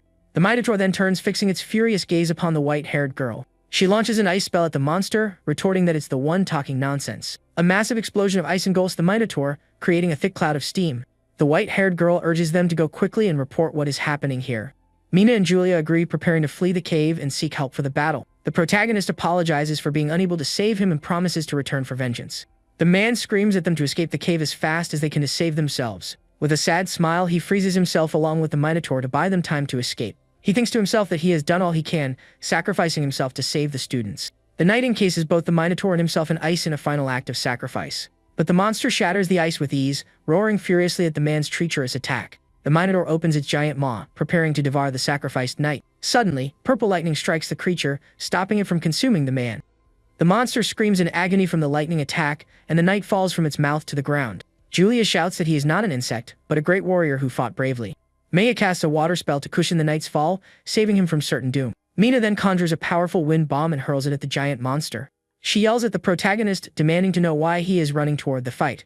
With a determined look, the hero declares he will hold the creature off and tells Mina to run. The woman scolds him, insisting he can't possibly stop a calamity-class monster alone. But the protagonist meets her gaze, saying he knows it won't be easy, but he has to try. The Minotaur then attacks, hurling a giant boulder toward the group of students. With a hateful glare, the creature bellows that they will all perish in this dark cave.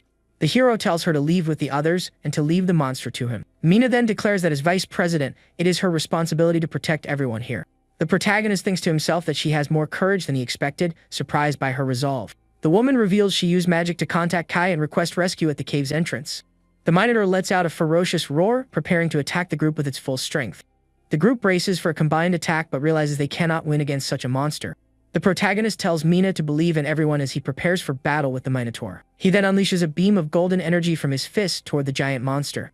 With a determined shout, he declares that they will not lose to a monster like this. The Minotaur's axe is stained with red liquid, a testament to its ferocity in battle. The creature then attacks with its spinning axe, creating a powerful shockwave. The monster's eye glows with an intense blue light as it readies its attack. The hero stands before the creature, his fist glowing with a golden aura. He then delivers a powerful punch to the monster, concentrating all his strength into the blow. The Minotaur glares at him with its glowing eyes, seemingly unfazed by the young man's attack. Mina tells the protagonist to maintain the suppression while she prepares her next attack. The monster calls him a useless insect and strikes with a powerful punch, using all its might. The hero braces for the impact as the Minotaur glares at him with a look of pure hatred. The young martial artist smirks, remarking that it seems his sister is finally ready to attack. Julia shouts for the monster not to bully her brother and unleashes her most powerful spell. A shower of purple lightning rains down on the Minotaur, electrocuting it with great intensity. The protagonist seizes the opportunity, attacking the monster with a series of rapid blows. He strikes the creature's pressure points with precision, leaving it momentarily paralyzed. The Minotaur screams in pain from the group's combined attacks, now vulnerable in the battle. The hero then shouts for his sister to attack now that he has managed to halt the monster's movements. Julie unleashes a powerful thunder arrow at the paralyzed Minotaur. Mina then casts a Wang Cutter spell, a sphere of blue energy forming in her hands. The two girls shout in unison as they launch their combined attacks at the Minotaur. The lightning and wind spells merge, create an even more powerful and devastating attack. The attack strikes the monster head-on, but it manages to block with its giant axe. The creature curses its luck and spits a red liquid, appearing heavily wounded. With a hateful glare, it swears to finish them all as soon as its legs have healed. But Mia declares she won't let that happen and prepares for another magic attack. She creates a giant sphere of water and hurls it at the injured Minotaur. A cascade of water crashes down on the creature, drenching it completely. The white-haired girl pants, having used a great deal of energy for the spell. The Minotaur rises, announcing that its legs have already healed thanks to the magic water. It snarls that a little water won't hurt it, gritting its teeth in pure rage. The creature then charges, screaming that it will devour them all alive in this dark cave. Julia then asks what happens when someone soaked in water is electrocuted. With a cry of rage, she declares it will pay with its life for what it did to the soldiers. A massive explosion of purple lightning and water engulfs the Minotaur. The monster shrieks in agony as it is electrocuted by the combination of the two girls' magic. The protagonist observes, understanding that the water was used to amplify the lightning's power. The Minotaur continues to be electrocuted as smoke begins to pour from its body. Finally, the creature collapses, defeated by the combined attack of the student group. The protagonist praises the girls' strategy, calling them truly top-tier students. His hand glowing gold, he prepares to deliver the final blow to the defeated monster. He climbs on the Minotaur's body, announcing he will stab it to ensure their victory. Mina is confused, not understanding what he means after the long battle. Suddenly, a dark and ominous red aura erupts from the Minotaur's body with great intensity. The hero is shocked, wondering what is happening to the defeated creature. He feels a strange pressure as the red aura hits him with the force of an explosion. A dragon-like form materializes, attacking the protagonist with powerful red energy. He is thrown backward by the attack's impact, landing hard on the cave floor. A shadowy creature with glowing red eyes emerges from the